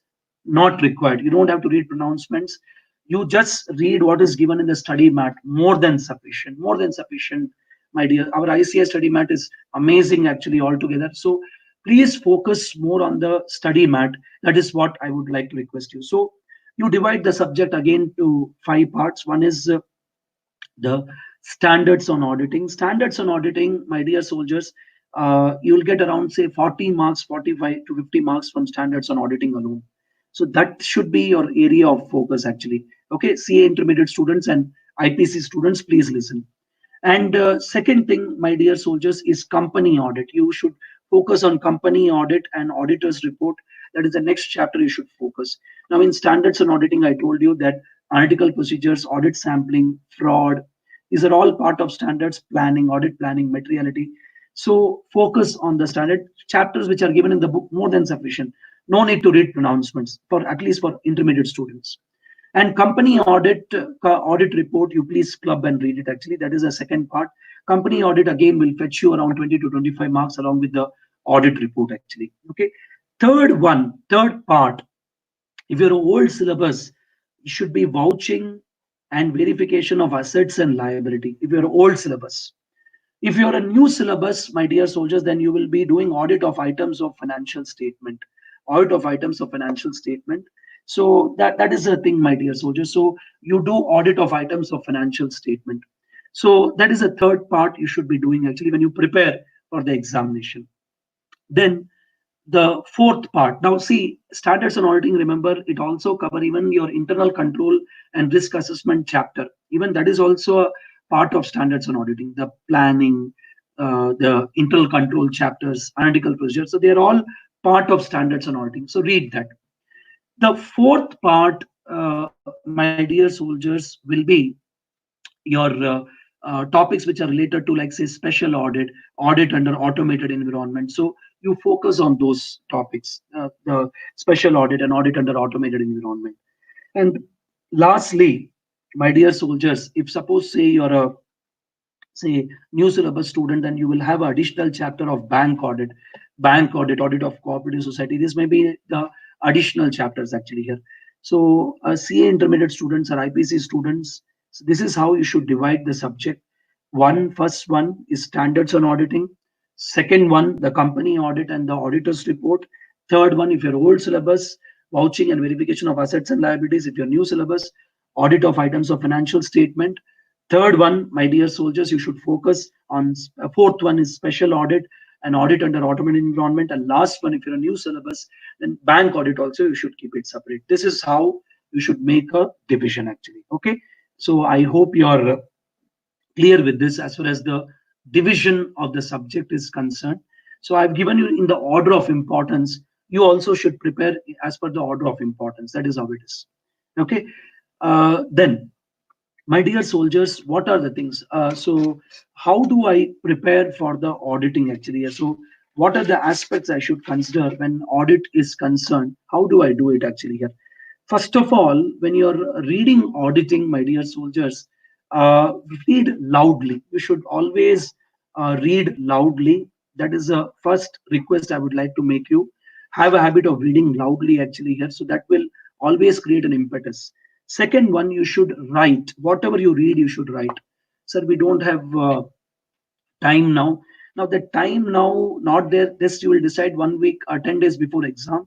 But as of now, important points you please write down. When you write, your learning goes up by 10 times. When you read loudly, your learning goes up by 5 times. That's how it is actually here. Third thing, sir, should I quote essay number and name? Definitely yes, essay number name. You should know actually. So essay number and name, if you quote, it will impress the examiner that you are having a awareness of the subject. You're having the knowledge of the subject, my dear soldiers. So that is why you should always also read know the essay number and name. Okay, that is one thing. And fourth, very important thing, relevant reading. Read what is important. Don't waste your time on unnecessary topics. So that is one thing actually. Say for example, a question which was asked in the last examination, they may not ask, they may not repeat that same question. A question which has never been asked, you just go through, run through. But now you have to do more of relevant reading. What is important, that is what you have to do actually here. Understand everything. See, understanding should be clear, but for retention, okay, relevant reading, okay, these are the things which are important, I should focus. That's how it is actually. Okay. Then next one, my dear soldiers. So read loudly, write, then know the references actually. And also, my dear soldiers, as I told you, that do a relevant reading. Focus on what is important from the examination point of view. For CA final level, please, the first three division which I gave you, that is standards, company audit division, ethics, these three divisions are very important. And for IPCC students, the first three divisions or first four divisions are very important. In fact, like standards and auditing, company audit, the vouching verification or audit of items of financial statement, and the special audit, my dear soldiers. This is how it is actually. So this is the mindset you should keep when you prepare for the auditing actually. This is how you should do it. Then, my dear soldiers, how should we approach MCQ question? What is the basis for MCQ question? See, MCQ question, I will tell you that now they have given a new study mat for May 2020 examination of ICI. So you solve all the MCQ question of the May 2020 examination in the study mat, in the study material. They've included all the MCQ questions, so which will be a very good practice for you, very good practice for you. I repeat again, the May 2020 study mat has got a lot of MCQ question after the every chapter. Say, so for example, you're using a study mat of now before November 19 onwards, they may not have MCQ questions. So please take those MCQ questions. That is how it is. And for CA intermediate students, you will have more of direct question, more of very little semi-application question. Semi-application questions, like say, will come from company audit, like that. So easy areas. More you practice, more it is better actually here. So whenever you take MCQ question, you should not mark on that particular book. You should always mark on a separate sheet, because if you do the marking in the book, again your mind will not be focusing on thinking will not be there actually here. So that is my humble request, is that whenever you solve MCQ, you please mark it in a separate page, again go back. So we have, like say for example, May 19 RTP, then May November 19 RTP, May 20 RTP, November 18 RTP. See, these 4 or 5 RTPs are there, which has got a lot of MCQ questions for practice. So those RTP questions, mock test paper questions, please solve it, and also solve the MCQ questions which are there at the end of after, in May 2020 study material which is being given, which you can easily download from the ICI website and just run through those questions, mark it, compare where you're gone wrong actually here. That's one thing. MCQ question always solve when you're very tired actually. You don't solve in active mode. For example, in night you're going to sleep half an hour before, 1 hour before. Have a habit of practicing MCQ when you're little tired actually here. When you have already covered that chapter, take that chapter and solve the MCQ. Please don't start MCQ in the day beginning. Will not make sense. Read the topic thoroughly. Okay, this topic related MCQ I'll start solve in night before I sleep. So that way it will give practice, and make it a point that you in a week, like for example, exam at least like say 75 to 100 MCQ solve in a week actually before the examination starts. So start solving it, start repeating it. Actually, more take MCQs which are given by ICI MAT. I think it will make more sense actually. It will be more than sufficient for you, my dear soldiers. CA final students, they are giving you MCQs which are based on now integrated question, which I could see in May 2020 RTP. They have given more questions on that actually, which is more of integrated, my dear soldiers. That's the thing. So in such case, my dear soldiers, understand that you have to thoroughly read the case study and understand actually here. So there a lot of patience is required. So I tell you that don't prepare for MCQ at the okay, I'll prepare it when the examination will start. Don't do it. Maybe say now before 15th May you complete most of the MCQ actually, because MCQ will force you to put pressure on your thinking capacity, my dear soldiers. So please complete MCQ part actually much before the examination, like say 15th of May or 20th of May. Keep a target and finish it off actually here. But don't start straight away with start with MCQ. As I told you that first you focus on your study theory. MCQ you should take always at the day end, wherever you're tired actually here, whenever you're okay, fine, it's a free time, just take the MCQ and start solving the MCQ. That is what you have to approach actually. And more, and it's all about practice. More you practice, remember those days of CPT, days where you were practicing more of MCQ question. It's more about practice, my dear soldiers. So that's what we like to do actually here. In auditing, always understand the subject first, then second thing, yes, certain areas we have to buy heart, the definitions, the clauses, the sections. Yes, certain things we have to buy heart. And again, application. I'm very happy that ICI has brought that 30 marks question, which will force you to think, my dear soldiers. That is what it is. So this is what approach you can adopt for the multiple choice question for the coming examination. Okay. Now, one more thing actually here. See, now we are sitting in the April. Let me not count April at all. I'm sitting at the May, and I have like say 18 odd days in June. So almost I have 45 days. So in this, let me consider say I have only 40 days actually. I'll leave out the last 8 days also. In this 40 days, my dear soldiers, try to complete revision of auditing at least 2 times. At least 2 times revision you do, my dear soldiers. So that will give you a lot of confidence in the subject. So now also you can salvage the situation. Only simple thing is that you need to stay away from your technology, stay away from distraction like social media. That's many faculty will tell. I will also highlight that. But now also, if you plan properly, say 40 days you have time. Say within next 20-25 days, I'll finish first time, because first revision always takes time. Then last again 15 days I will take second revision. So revise, revise, revise. Revise is the mantra, my dear soldiers. For anything you do, it is always revision is the thing actually, is the key for success actually. Okay, so 2 revision I keep. Third revision is on the day of examination. See, for example, you'll be writing the advanced accounts paper. Okay, you will reach home at 6 o'clock or say 7 o'clock. Now, advanced accounts paper, that day of advanced accounts paper which got over, and for final students, you have like say you will have SFM. SFM will get over. Oh, that day I'm very tired. I'm relaxed actually here. I mean, let us not get into that, my dear soldiers.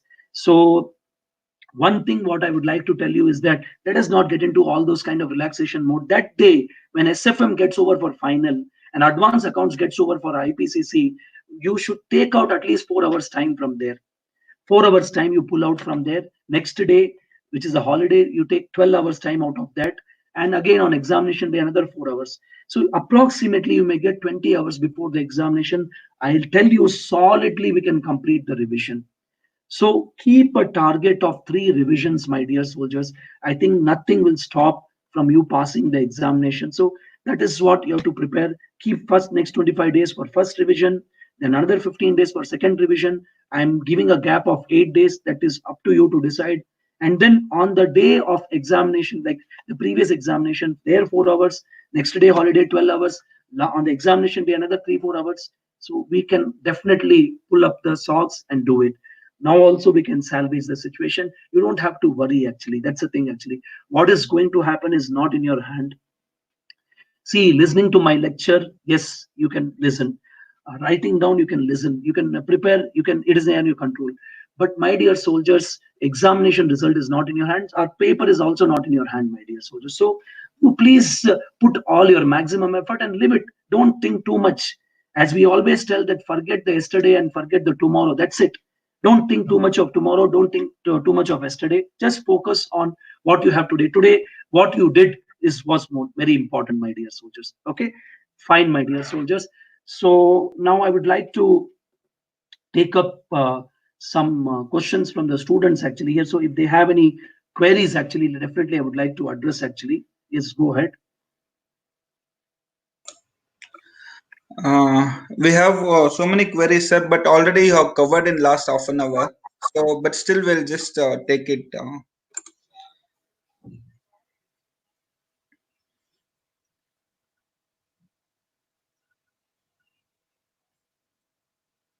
Mansi Mishra is asking, sir, if more than two SAI not available, it is a disclaimer opinion. But if less than two SAI not available, it is to be qualified opinion. You're right, Mansi. If one or two SAI not available, Mansi, it's a qualified opinion. We always do a mistake of giving a disclaimer opinion, Mansi. So you're right. If more than two SAI not available, take it as a disclaimer opinion. But don't write all your understanding in the exam. You write as per the study material. Understanding, you always keep it clear for addressing the question. Okay, see, for example, some practical question they'll give you. They'll say draft the opinion, so you should know what type of opinion it will come. Okay, Mansi, I hope I answer your question. Okay, let us take the next question. Alamesh Jaydev, he asked the question. Hi, Alamesh. Sir, please suggest steps to score exemption in auditing. So I told you 3 level revision you do, Alamesh, and whatever you read, have a habit of writing. Sir, I don't have a time, then please write what is very important, Alamesh. So writing makes you better. It will slow down, okay, but it will always make you things remember actually here and revise, revise, revise. Definitely it is possible. And whenever you write the answer, please try to match with the study mat of ICI. I mean, that is the best study material we have, my dear soldiers. So try to match. Sir, 100% should I match? No. At least 80 to 90% you match. At least 80% you match. That's what. So some students, what they do, they write 80% their own answer. 20%, my dear soldiers, they write whatever they write as per the study mat, which is not correct. So more you match the study material, definitely chance of exemptions are there. You can always score exemption with MCQ. Ramesh, definitely we can score it actually. So start practicing MCQ also. Okay, Alamesh. I hope I answer your question, Alamesh. All the best, soldier. Keep firing. Yes, next question. Shailaja Koja. Shailesh is asking one question. Sir, there is too much syllabus in audit CA final. I agree with you, Shailesh. Definitely agree with you. Please tell how to do revision on last day. If I made my own notes, then also I'm not able to complete in 1.5 days. I do agree with you, Shailesh, that too much is there in the syllabus. Shailesh, what you should do, again go into relevant reading actually. That first let me finish off topics which are very important. That is what you should be doing actually. You'll be getting 20 hours, correct, Sailesh? 20 hours means you get means 4 hours on the day of SFM, 12 hours the next day holiday. You can stretch to 16 hours also, but I'm just taking an average 12 hours, and on the examination day 4 hours. So what you should do, in 4 hours on the day of SFM and 12 hours next day, 16 hours, what you should do, you should try to focus on important areas, relevant areas, and try to remember that. And on the day of examination, 4 hours you get, just run through the entire topic. You will definitely go through it. Actually, don't worry about it. First, take a grip on important topics, then go through the other topics, okay, which are relevant. And see, we have a big advantage that we have MCQ. So have a habit of solving MCQ, Shailesh. I think it will definitely reduce your pressure. Don't worry about it, okay? I'm sorry if I'm not able to answer your question, Shailesh. Definitely, if this technique you apply, definitely it can be done. So keep the hours, 4 hours, 12 hours, and examination day, 4 hours, okay? So divide the time accordingly. Thank you, Shailesh. All the best for you, Shailesh. Tarun Dilip, sir, I'm not having exposure in company audit. Will it affect my marks? Tarun, if you are final or IPCC, I don't know, but please read company audit. Please read company audit chapter. It's important. And 20 marks question comes from that. Caro questions do come. Lot of videos are available actually here. Now also you have time actually. You can understand the company audit. It is not a big deal, my dear soldiers. You can always do it actually. So, but don't skip company audit topic. In final, essay, then company audit related cluster, I told you, then professional ethics cluster, I told you, don't skip it. And in the fourth and fifth part, NBFC, bank audit, insurance, and other topic, you can think of important things. Similarly, in IPCC, essay, company audit part, you should not skip it actually. Okay, fine. K. Marimuttu is asking a question. While answering MCQ question, what precautions to be taken since the questions are abnormally lengthy actually? Yes.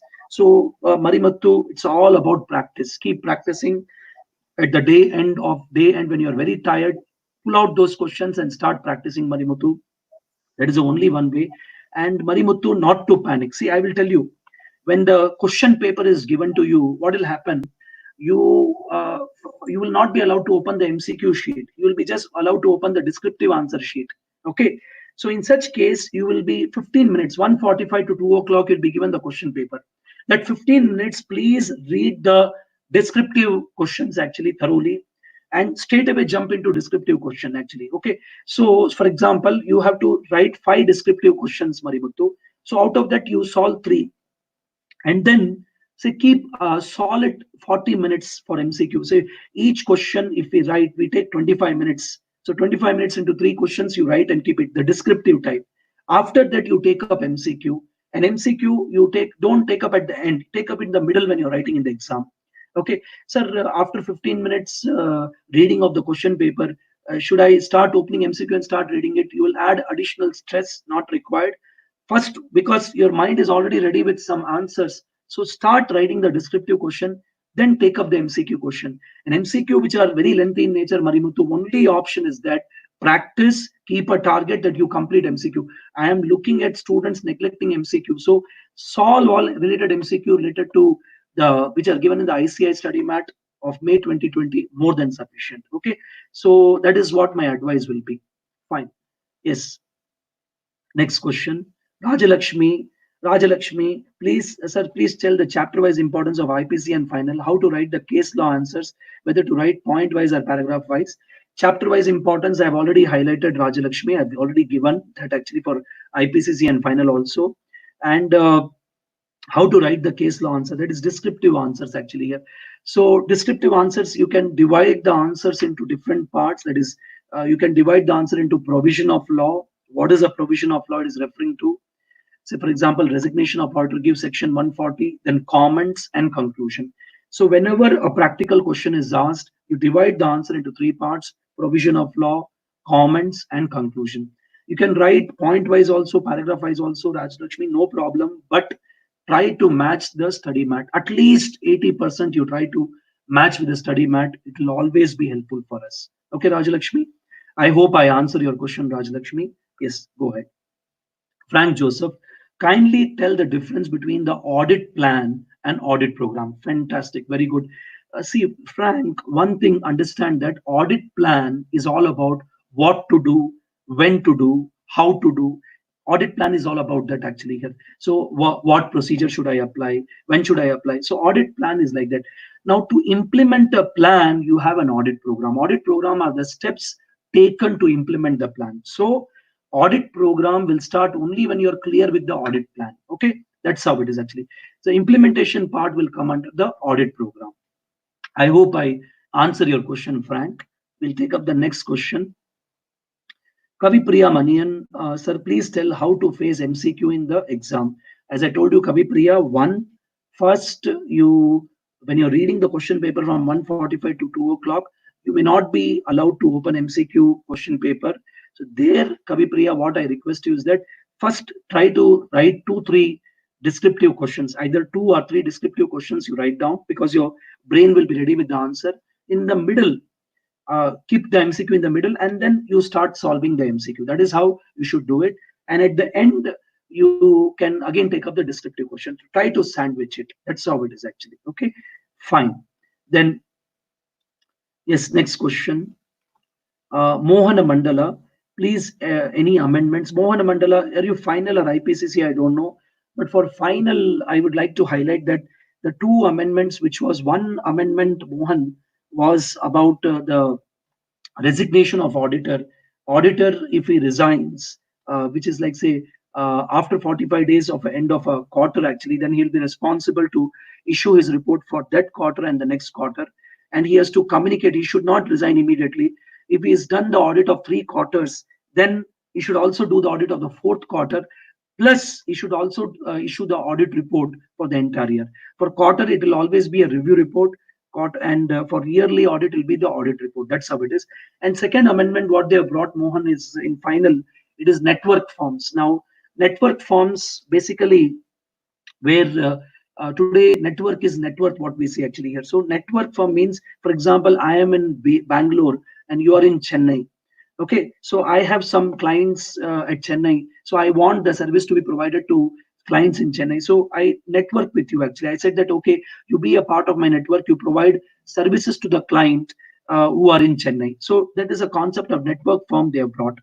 So in network firm, what they do is that they share the resources, they share the knowledge, they share the work, and that is what it is. And actually they refer the work to each other. Actually, that is what the concept of network firm, that's it. But what the amendment says that the network firms should be registered with ICI. Compulsory registration with ICI is must and mandatory whenever there are network firms. So you have to register with ICI. And further, what they say, Mohan, is that when we talk about the network firm, basically network firm also should not be merely for referral of fees. Actually, it should not be merely that, okay, we develop some joint product, we do joint training. That will not be a network firm. There we should be a larger structure for cooperation among each other. We are cooperating with each other for sharing the resources, sharing the work, doing the work together. That is what network firm. So you focus on two things final is concerned. For standards on auditing, yes, SA 299 and SA 720 I highlighted. 720 is not relevant for CA IPCC, but SA 299 is relevant actually here. Okay, that's how I hope I answer your question, Mohan. Then next question, Kavya. Kavya is asking question that, sir, kindly tell which essays are to be studied with which essays together. Good question, Kavya. Kavya, you should read 700, 701, 705, 706. These 4 standards always you should study together. And you should not delay also. You should not keep it separate also. These 4 standards you should read it together. And if you're a CA final, then you should read 260 and 265 together. 260, 265 applicable only to CA final, that you read it together, Kavya. And if you're, again, for all students, 315, 330, you should read together. 315, 330.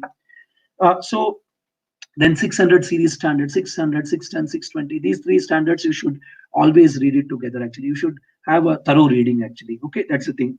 So these standards you should read. And 500 series standard, when you start, you should always end with 500 series standard. You should not get into other standard, because all these standards are interlinked with each other. Okay, so I hope I answer your question, Kavya. Okay, all the best, all the best. Ravichandran Muttuswamy, sir, please tell chapter-wise importance for final, how to write case law answer, whether to write point-wise or paragraph-wise. I hope I have answered this question, Ravichandran.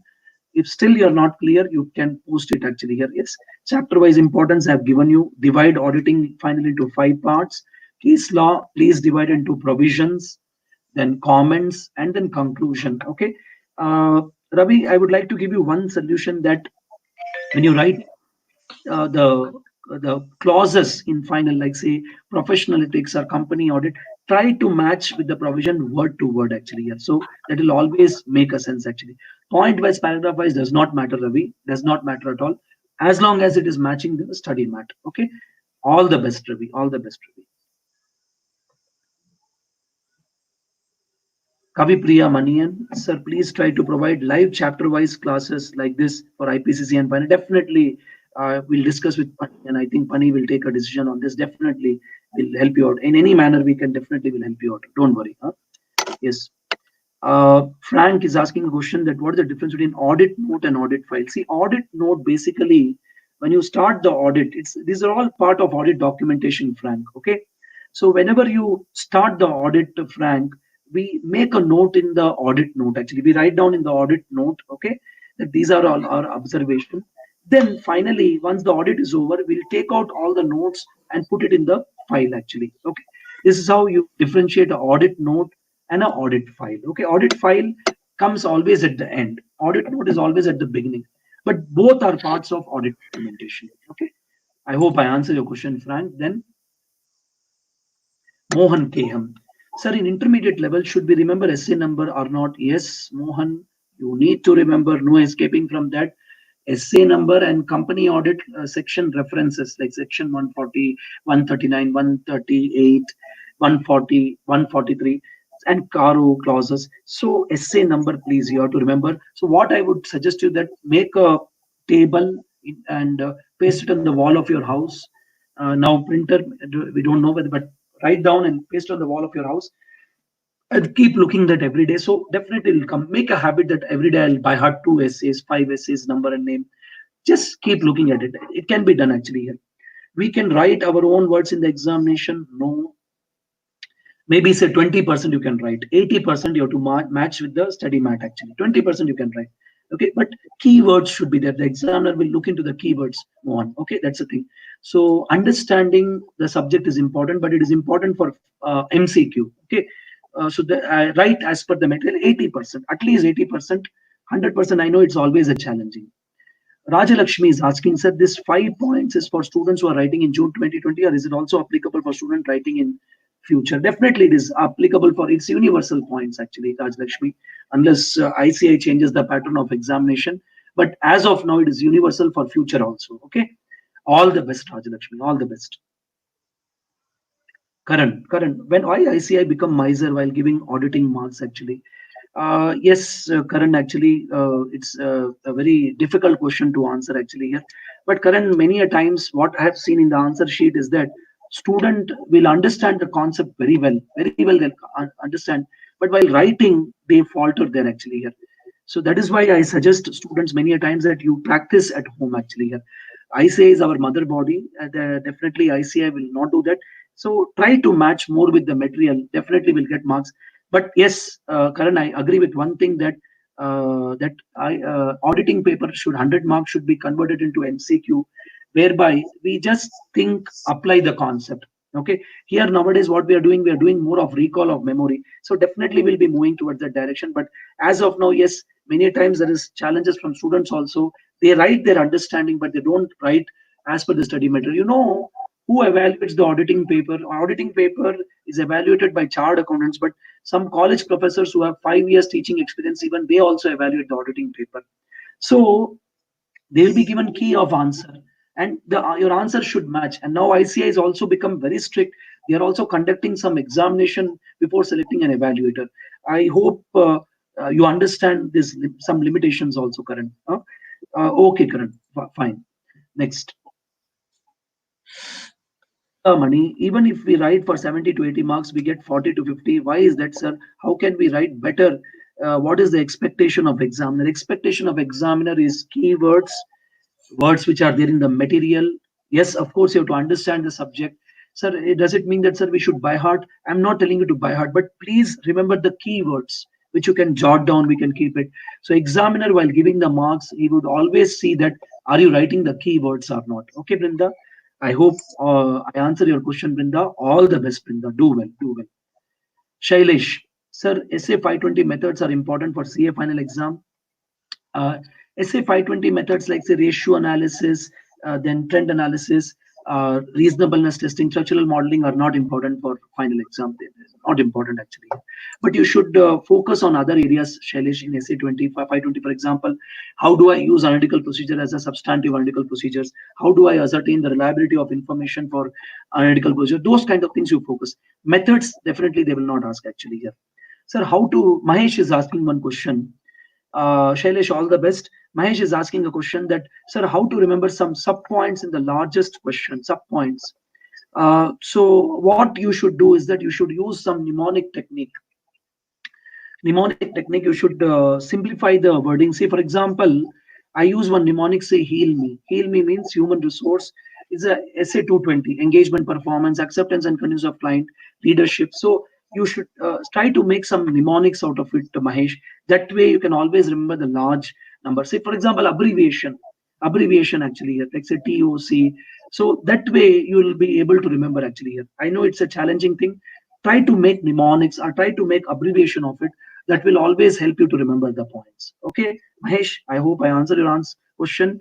All the best, Mahesh. All the best. Shraddha, if we are not writing essay number in examination, how many marks we are going to lose? Maybe half marks, 1 marks, maybe half marks. So half marks definitely writes on essay number and name. So just at least remember important essay number and name. Essay, for example, if you're CA intermediate, 700 series standard, Shraddha, then SA 240, 520, 530, at least say some important essay numbers and name you remember. So you don't have to worry. And 200 is a mother of all standard. So some essay name and number you remember. So that's how it is actually. If you don't remember, if you remember the number and not the name, no problem. You quote the number. On number also sometimes they give marks, but number and name you write good. Huh? But otherwise quote the number and leave it. If you're confused, if you forgot, it's okay. So you can at least quote the number that way, Shraddha. Okay, all the best, Shraddha. Shraddha is asking one more question. Can we write answer on our own words without mentioning essay number? Essay number, please mention, Shraddha. And own words, I strictly advise you not to do. Go as per study mat. At least try to match 80% as per the study mat, Shraddha. So I request you to remember the essay number. Own answer. What will happen? Then you'll understand the subject. Good. But the person who's evaluating the paper sometimes may be a college professor. So he will say, okay, he'll try to match the answer. So that is why my humble request is that our own words only 20%. Okay, Shraddha. Okay, Shraddha. Then Shailesh, sir, what will be better in exam? Whether to solve first MCQ or theory question paper? See, Shailesh, in my view, they will not allow you to open the MCQ paper in the beginning. So they'll give you the descriptive one. So 15 minutes you'll be thinking only of descriptive one. Then from 1:45 to 2 o'clock, you will read descriptive question paper. Then from 2 o'clock, they'll allow you to open MCQ. But from 2 to 2:05, 5 minutes you will spend in doing shading, writing your roll number and other thing actually. So 15 minutes already your mind has already thought for descriptive answers. So I suggest that 2-3 questions of descriptive answers you solve first, then you take up the MCQ. Otherwise, if they allow you to open MCQ first in the exam, then you can start with MCQ also, no problem. So it depends. In my view, I think they are not allowing you to open MCQ first. What do you say, Fanindra? Do they allow? I don't know. No idea, sir. Okay, so I think they don't allow generally Shailesh actually. So if they allow Shailesh, then you can straight away start with MCQ also. That's how it is actually here. Okay, and if you are a CA final, I strongly advise that at least 2-3 questions of descriptive, write down 2 or 3 descriptive questions you finish off, then you go to MCQ because MCQ will be little lengthy. Keep it in the middle, but don't keep MCQ at the end actually. Okay, either in the beginning if they are allowing you to open MCQ paper at 1:45 or in the middle. Okay, not at the end. Okay, fine, Shailesh. All the best, Shailesh.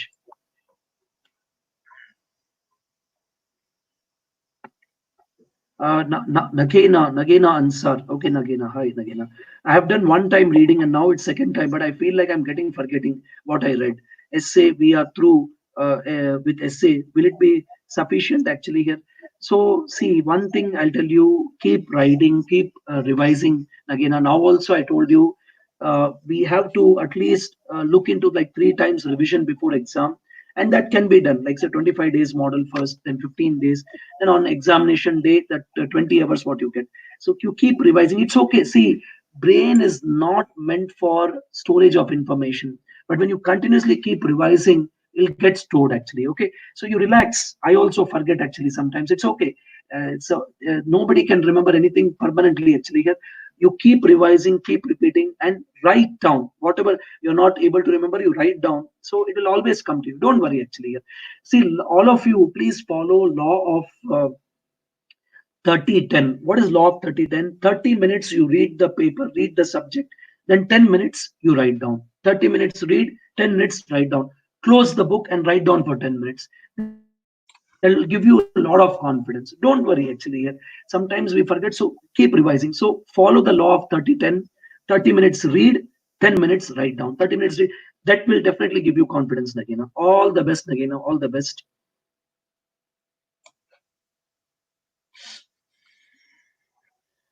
Standards on auditing wholly we study, but finding difficult to answer given in the exam, not able to correlate the questions actually. Here, you should be definitely a final student.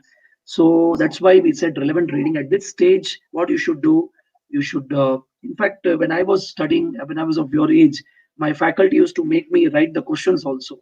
Okay, so understand the question and what it is. I'm not telling you to by heart the question, but they used to make us write the question also and make us understand actually. For example, say accounts questions, we write for 10 minutes actually. Now that you cannot afford to do now, but what I suggest is that you straight away now get into relevant reading, Rupa. That will be better. Straight away start answering the question, and when you're reading, start writing the question also. At least the gist of question you write for this, these are the answers. That way it will definitely help you. Okay, Rupa. All the best, Rupa. All the best. Now, Parth Goel is asking that MCQ is now integrated case study. How to tackle it? Parth, basically integrated MCQ. Yes, if they have, like say for example, say one question, one detailed question running into one page. For that, they'll ask 5 questions actually. First of all, Parth, we should not have any kind of fear. My God, this much I have to read another thing. I went through those integrated case studies actually. There is a length actually, but the questions, my dear soldiers, are very simple. They're not so challenging. As of now, what I've seen from May 2020 MCQ also. So what I suggest is that when you're reading this MCQ integrated case study actually here, they'll be lengthy in nature. So go through them thoroughly actually without panicking. This much I have to read, and actually mentally be prepared that okay, these kind of lengthy MCQ case studies may come. And again, practice will always make us better actually here. So that is how you can do a detailed MCQ. No, straight away I will go and start solving in the exam. That will not help us, Partha. So what we can do is that practice more before the examination itself. So that is how you can do it actually here. So don't worry. See, there will be more data given, but the questions will be similar. As of now, that's what I can comprehend from it actually. Okay, Partha. I hope I answered your question, Partha.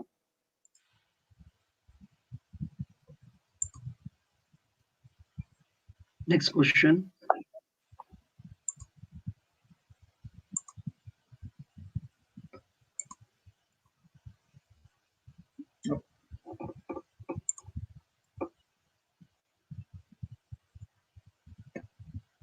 Srinivas is asking about handwriting. Handwriting, don't worry, Srinivas.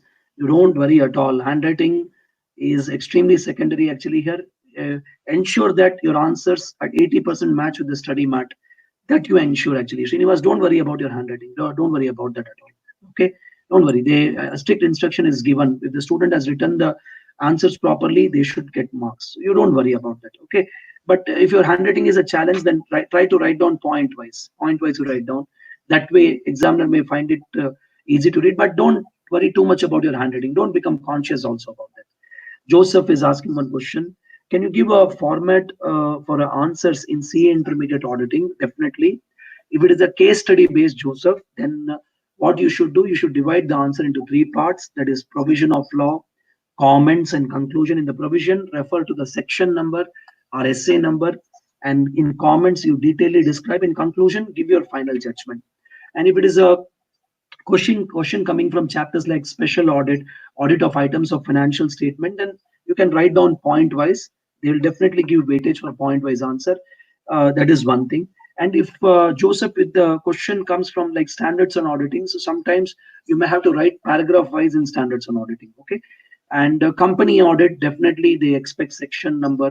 If you forget section number, then don't quote wrong section number, but try to ensure that way. That way you can always approach it.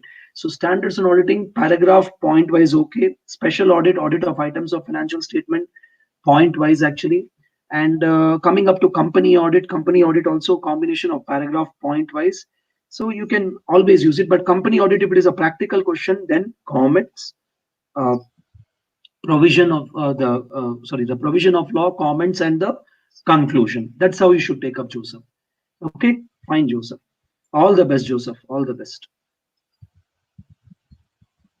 Tejasvi here, we write in point wise. Is it acceptable? Marks will be given by the examiner. Tejasvi say, suppose say if there's a definition, if it's a definition Tejasvi, then definitely you should write as it is, paragraph wise actually here. So, and definitely they'll give it. They'll point wise they'll give the marks, no problem. As long as see you're writing the keywords, definitely marks will be given. So you don't have to worry at all. But don't write 80-90% your own understanding of subject. Then the examiner will get irritated that they are writing something generalized. That's one thing. But here 30 marks you have MCQ. So MCQ is definitely helping us, which is only testing our understanding of subject. So that is the one. Sometimes I feel sad that sometimes I tell students to by heart also. That is a thing, but it's no other choice actually. But MCQ helps us only to understand and apply our knowledge that way. Huh? Okay. So point wise, as long as keywords are there, don't worry about it. Krishna is asking for CA final integrated case study whether ICMCQ is sufficient. Definitely sufficient. And take up last four RTPs, Krishna. Okay, take up last four RTPs. Fantastic questions have been given by ICI, and I mean you can take it up actually. So don't have a mindset. Okay, integrated case study. Nothing. They will give a club of say 3-4 standards or 3-4 provisions under company law. That's what they will do. That's what are in ethics. They have 3-4 clauses. They will interlink and study. That's it. As long as your understanding of subject is good. See, MCQ is all about understanding of concept. If concepts are clear, you'll be able to rock in MCQ. There's not like, okay, for this question C answer, this question A answer.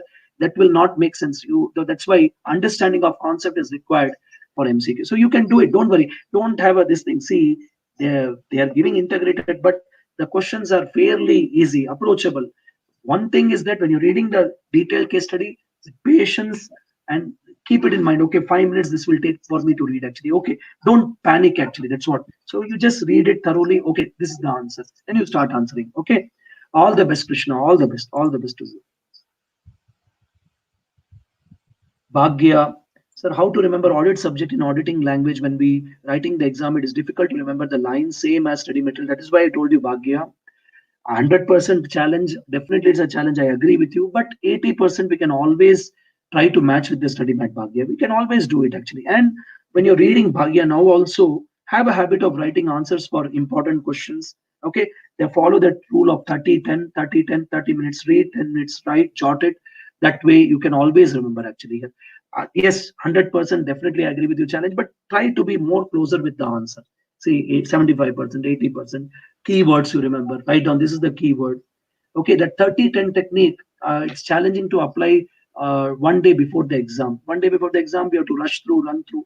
But important questions you can just jot down. Okay, keywords you can jot down, Bhagya. That way, keep a separate book for jotting down. In fact, I was taking newspaper, yesterday's newspaper, I will jot on that to remember something. That is how we can practice and remember. Okay, read 30 minutes, then after that, close the book and write for 10 minutes. You can do it.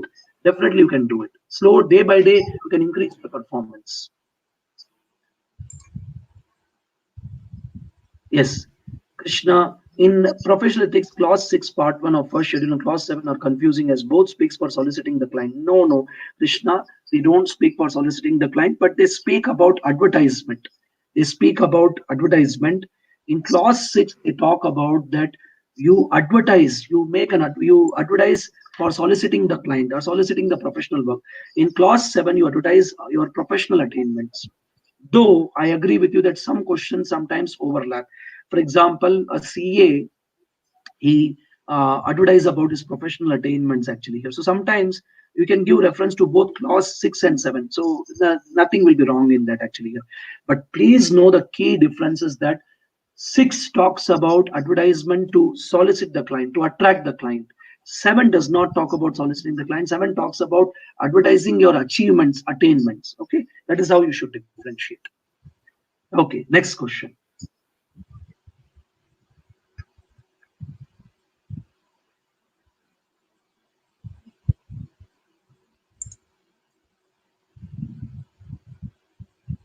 Arangesh Venkatesh is asking question: is it possible to write 3 hours exam if the mask is compulsory in the exam hall? Um Yes, this is the first time situation we are facing where mask will be worn in the examination hall. It'll be a challenging thing actually here. Yes, Arangesh, I never thought on those lines actually here. But one thing I'll tell you, Arangesh, is that calm mind actually here. We have to keep our mind very calm actually and focus only on the examination. Yes, it'll become little bit inconvenience also. I do agree with you actually here. But that is a challenge we have ahead. Arangesh? Okay, all the best, Arangesh. All the best, actually. For old scheme IPCC Krishna, not many MCQs are available. Would you recommend any material? Old scheme, you take up the new study mat of the new syllabus of CA Intermediate Krishna. There, I'll tell you that almost like say 70% syllabus is same. Say audit planning is same, standards on auditing is same, company audit is same. So the May 2020 study material of ICI you take up actually, but certain chapters you should not read. For example, say bank audit, or you don't have to read the like say audit of cooperative society. So that you can always skip it actually. Otherwise, 70 to 80% of MCQ are there in the study mat of new syllabus actually, which you can always take it. Company audit questions you can take up and solve it actually. Okay, Krishna, you can do it. You can definitely do it actually. All the best. ICI material is the best material. Okay, then Frank is asking a question that, sir, what is the difference between audit procedures and audit technique? See, Frank, understand one thing: audit procedures are two types, that is, risk assessment procedure and further audit procedures. Risk assessment procedure and further audit procedure, which you learned in 315 and 330. Audit procedure sometimes interchangeably is used for audit procedure at micro level. For example, at 500, we learned about inquiry, inspection, observation, analytical procedures. So in the old syllabus, now in the new syllabus, it is not there. Old syllabus of CA Intermediate, the audit procedures and audit technique, my dear soldiers, they were like this. Audit procedures will be at a micro level, like the risk assessment procedure and further audit procedure, and audit technique will be your inquiry, inspection, and so on and so forth. But in the new syllabus, they have removed that difference. They say audit procedures, you can use it for both the RAP and FAB, and even for inquiry, inspection, observation, analytical procedure. So in examination, if they ask you a question that what are the audit procedures, so audit procedures you can straight away start with the audit procedure at micro level, that is inquiry, inspection, observation. You can start writing those things. Okay, that's how it is. Fine. Next question. Diljit is asking question, sir, will ICI compulsory follow weightage of marks publicized? 90% they'll follow. 90% they will follow Diljit. Sometimes here and there it may happen actually here. That also we can get, but 90% definitely they'll follow Diljit. Usha Raju is asking a question, that question about audit procedures, how we identify it is micro level or macro level. Usha, whenever a question is asked on audit procedure, always go at micro level. Okay, inquiry, inspection, always go. Unless the question says that no, answer in context with the risk assessment procedure like that. So describe the audit procedure such as risk assessment procedure and further audit procedure. So Usha, what I suggest is that moment they ask you a question on audit procedures, you answer only at the micro level, that is inquiry, inspection, observation. Okay, all the best, Usha, all the best. I did not got what Rajesh was asking about 5 points for June examination only or for future examination. Basically, what I was highlighting, Sunil, is that one is that when you're reading, read the auditing subject loudly, then have a habit of writing, revise the subject, actually keep revising the subject regularly, because we often tend to forget, and follow a rule of 30-10. 30-10 means 30 minutes you read, 10 minutes you write actually, and do a relevance reading. Relevance reading means what is important for exam, first focus more on that. That's how it is actually. Okay, Sunil, all the best. Sunil, all the best. Shailesh, I have one problem that I'm very slow in the exam. Please tell me how to complete at least 85 marks paper in the best way. Shailesh, I think auditing now will be easy for you because of MCQ. Make it a point that either if you get MCQ paper not open in the beginning, then you make it a point that you complete MCQ. So you don't have to worry. Writing will not be there too much. More there'll be of thinking actually here. Okay, and writing. See, for example, 85 marks question will be there for descriptive. Out of that, you will have to answer 70 marks question. So I think you don't have to worry, and make a division of marks. See, every descriptive question you keep 25 minutes, and 40 minutes you keep it for MCQ. 10 minutes you keep it for buffer. So if there are 5 questions, descriptive 25 into 5, 125 minutes, 40 marks for 40 minutes for MCQ, and 10 minutes keep it as a buffer. So I think it is done. Shailesh, now it is not a old scheme of question paper. So with MCQ, definitely you will be able to achieve it. Okay, all the best. Don't worry, don't worry. You can do it actually. Manjunath, so the evaluator should check the points of study material, but explanation also is same in the ICI study material or what? So see what happens, Manjunath, they will give the key of answers. Okay, see once the question paper is set, at the same time answer is also set. The answer is based on the study mat. That answer sheet key of answer is given to the evaluator. Evaluator will compare that key of answer with the what answer you have written. Okay, and that answer will be as per our study mat only. So that is how he goes actually. Okay, so that is how it is actually here. So don't get panicky about the study material actually. So with lot of practice and writing, definitely you can do it actually here. Arumugam is asking one question, whether past examination questions are repeated. Past examination questions are repeated, but you can always take a chance with, say for example, you're writing in June 2020, you can always take chance with, say, November 19 questions or May 19 questions. So last 2 question papers you can always take a chance. So last two question papers definitely take a chance actually. That is how you can do it actually. But yes, it is repeated. Now you take example of whatever RTP of May 2020. RTP of May 2020, only one new question is there. Otherwise, all questions are like repeated from past MTP question, past previous RTP questions or previous examination question. So I did not find any much new question except for this integrated based MCQ. Okay, so Arumugam, definitely questions will be repeated, so you don't have to worry. But last 2 exam, little bit leverage you can give less. This is equally applicable for our intermediate students also. Okay, fine. All the best. All the best, Arumugam. Do well. Do well.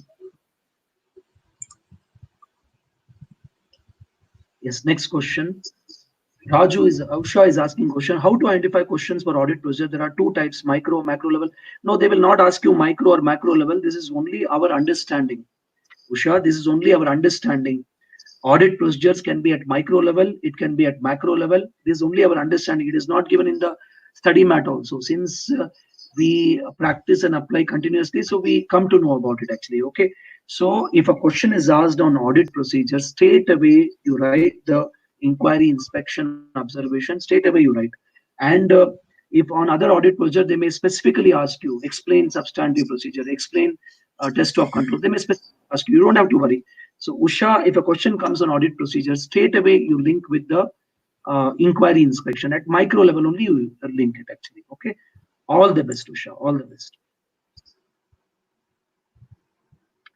In company audit, Frank is asking question: is it enough to write section number, or we should also write the subsection number? Section number, if you're intermediate, you write section number more than sufficient actually. Here subsection number they will not much insist on, but if you're final, subsection number definitely they'll try to insist on. That's how it is. But if you forget the subsection number at final level also, if you give main section, that also is a reprieve. Don't worry about it. So just remember the main section if you're not able to go. Sanjay is asking, ICI pronouncement book, is it important for exam? If you're CA intermediate or IPCC, Sanjay, I think you just focus on study material. That is more than sufficient for you. That is more than required actually here. Final, Final students, for you, essay related questions actually, essays which are very important questions, you focus on that actually here. So for final, pronouncements again will be too lengthy at this stage actually. So try to go get into relevant reading, take up the previous questions, start solving that actually, and read what is given in the material. So that is more than sufficient. So pronouncements as of now, don't touch that actually here, not required. You take up what is given in the whatever material you're referring, plus you take up all the past examination question, RTP question, MT question. That way you can solve actually. Okay, that's how it is. Because pronouncements will be too lengthy as on this stage actually, not required. Swapna is asking how to approach essay related questions. Swapna, essay related question will be either direct question or case study based question. Direct question, case study based question, please quote essay number and name, Swapna. That will always be better actually here. And in essay, if there are any definitions are given, write as it is. You can write the answers either paragraph wise also and point wise also. Please don't forget to write the keywords of essay. That is where examiner will be looking more. He will not have time to read the complete sentences. So he will look, okay, keywords you have written. So that way, if you highlight keywords and paragraph point wise, both are acceptable, Swapna. So both can be done. Okay. All the best, Swapna. All the best. Do well. Do well. All the best.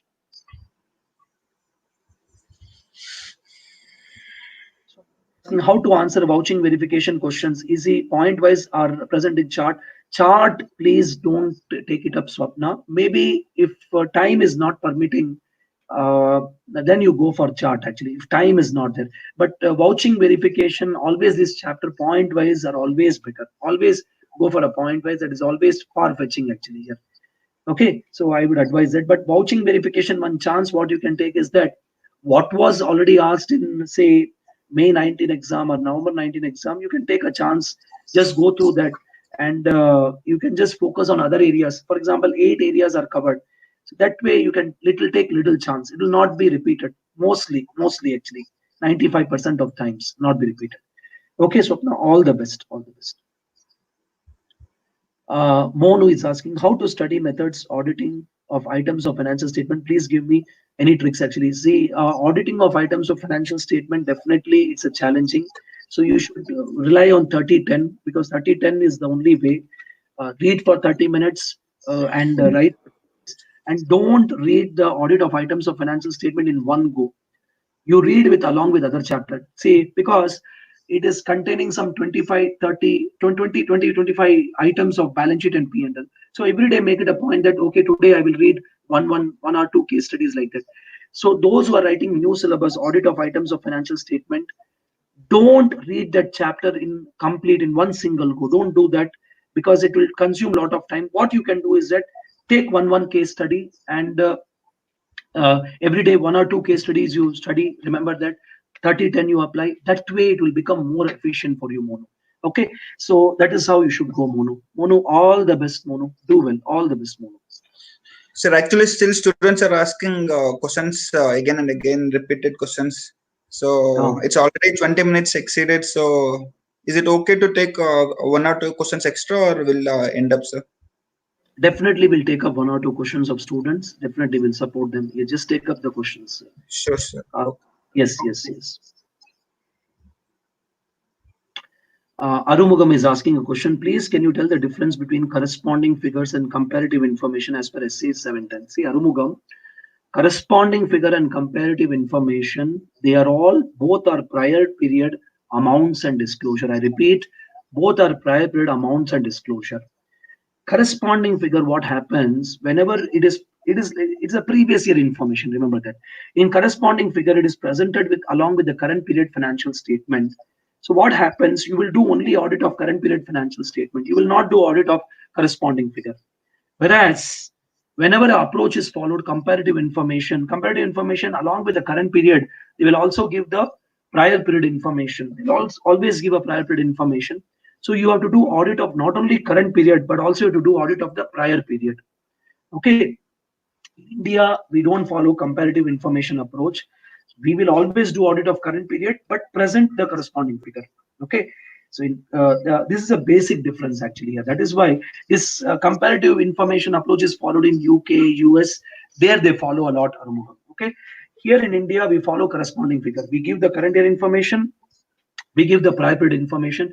Prior period information, we don't do audit. But in comparative information, you should do audit of both current period as well as the prior period. That is the basic difference. Okay. All the best, Arumugam. All the best. Yes, go ahead. Mono is asking a question that what is the difference between test of control and test of detail? Mono, test of control means you evaluate the operating effectiveness of internal control. Internal control means it's a process or procedure of the organization. Okay. So when, for example, the organization will have purchase process, sale process, Mono. Okay. So you evaluate the process and procedure of organization. That is what is test of control. In test of detail, what do you do, Mono? You take the transaction, you compare the transaction with the documentary evidence. We compare the transaction with the documentary evidence. That is called, we understand by what, my dear soldiers, the test of detail. Okay. So in test of control, you will evaluate the internal control, whereas in test of detail, you will check the transaction with the documentary evidence. Example, your vouching is the best example for test of detail. Okay. All the best, Mono. All the best. Swapna ji, which book is to refer for essays? Essay, definitely ICI material is the best material. But as of now, avoid pronouncements of ICI. Focus on whatever study mat of ICI. More than sufficient. More than sufficient for that.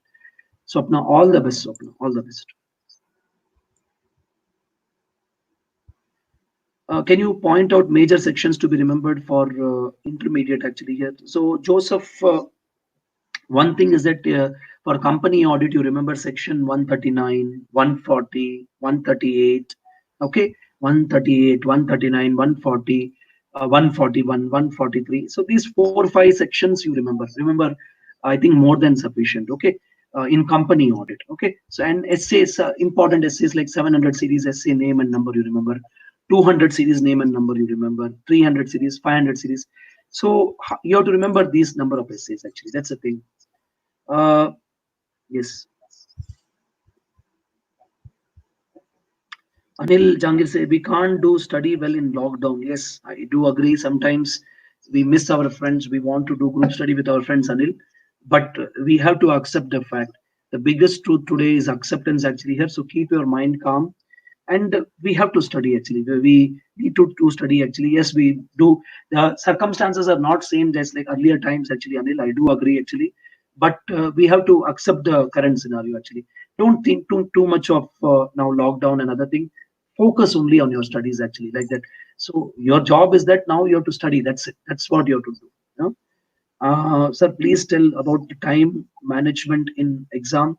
Exam, Alamesh, 5 questions will be there descriptive. So each questions you fix 25 minutes for each question, okay, for auditing, and maybe 40 minutes you can keep it for MCQ, Alamesh, that's way, and 10 minutes for buffer. That's how you should manage the time. So 5 questions into 25 minutes, those kind of things you have to follow, and 40 minutes for MCQ, and 10 minutes as a buffer. Okay, Alamesh, all the best, Alamesh. So today's session will be recorded and it will be available in our Bangalore ICI YouTube channel. So that is the, I think that's also last question.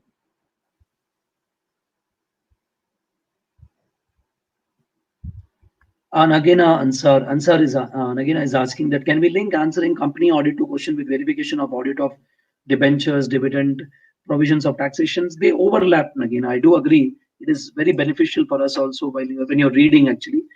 Definitely they overlap actually, but don't link it. Okay, don't try to link it actually. So you can always highlight it actually here. Okay, that's but it's always an added advantage actually here.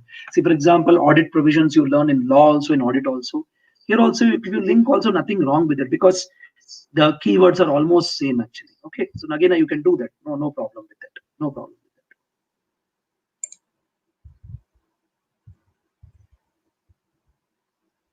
Mono is asking that what are the important essays for intermediate? Standards on auditing. Let us not do selective study, Mono, but focus first on important essay, then focus on other essay. Say, for example, you thoroughly be with essay 200 standard, 210 standard, 220, 230, 240. Okay, these starting standards are important. 299 is important, 300 is important, 315, okay, 320, then 700 series standards. Okay, 600 you can give little less relevance, but if you want to read 610, you read to some extent actually. Okay, mono, that way you can do it. And 500 series standard,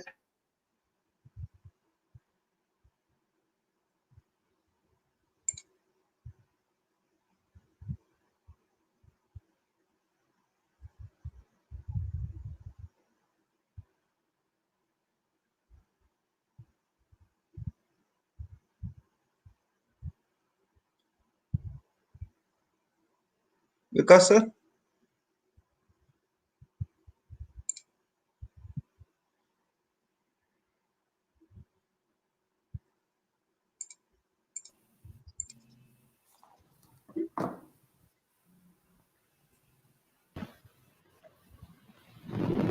Vikas sir, are you there?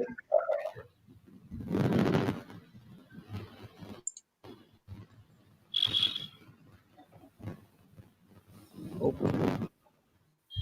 So I request students some network problem with Vikas sir, and almost he has covered all the topics, and he has patiently answered all the questions in spite of again half an hour late also. So thank you so much, Vikas Oswal sir, on behalf of Bangalore branch and entire managing committee of Bangalore branch.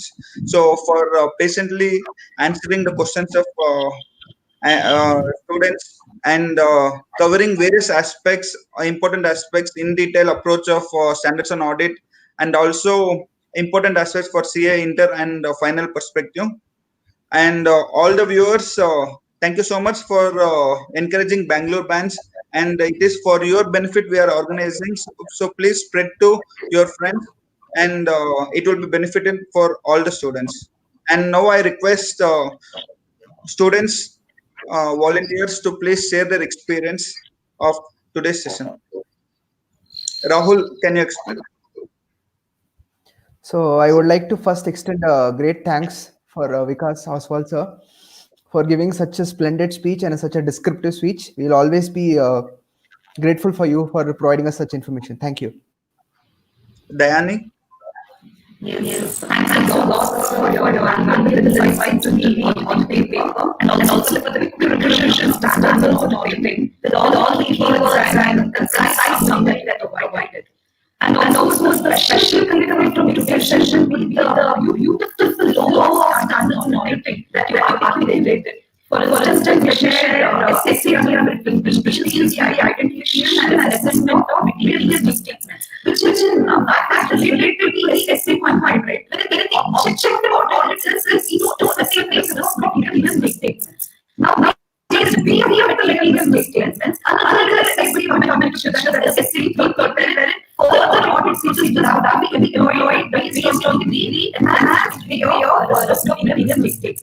Now, what is the audit procedure aiming at? Identifying sufficient and appropriate evidence specified when it comes into section. So the key standards of audit purpose. Dayani, actually your voice is not proper, so no problem. So Harinita, can you just some internet problem Yes, with sir. Dayani side? Yeah.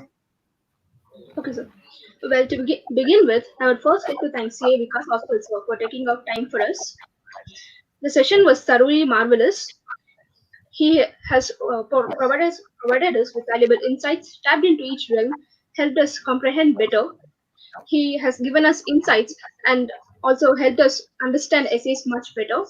I'm sure this is going to foster CA students' performance, and so on behalf of all the students, I would like to take the opportunity to thank you once again, sir. Over to Dayani. It's okay, Dayani. So thank you so much, all the students for viewing. And tomorrow we have company law session analysis by CA Vijayaraj sir. Please do watch live on 11 a.m. onwards. Thank you.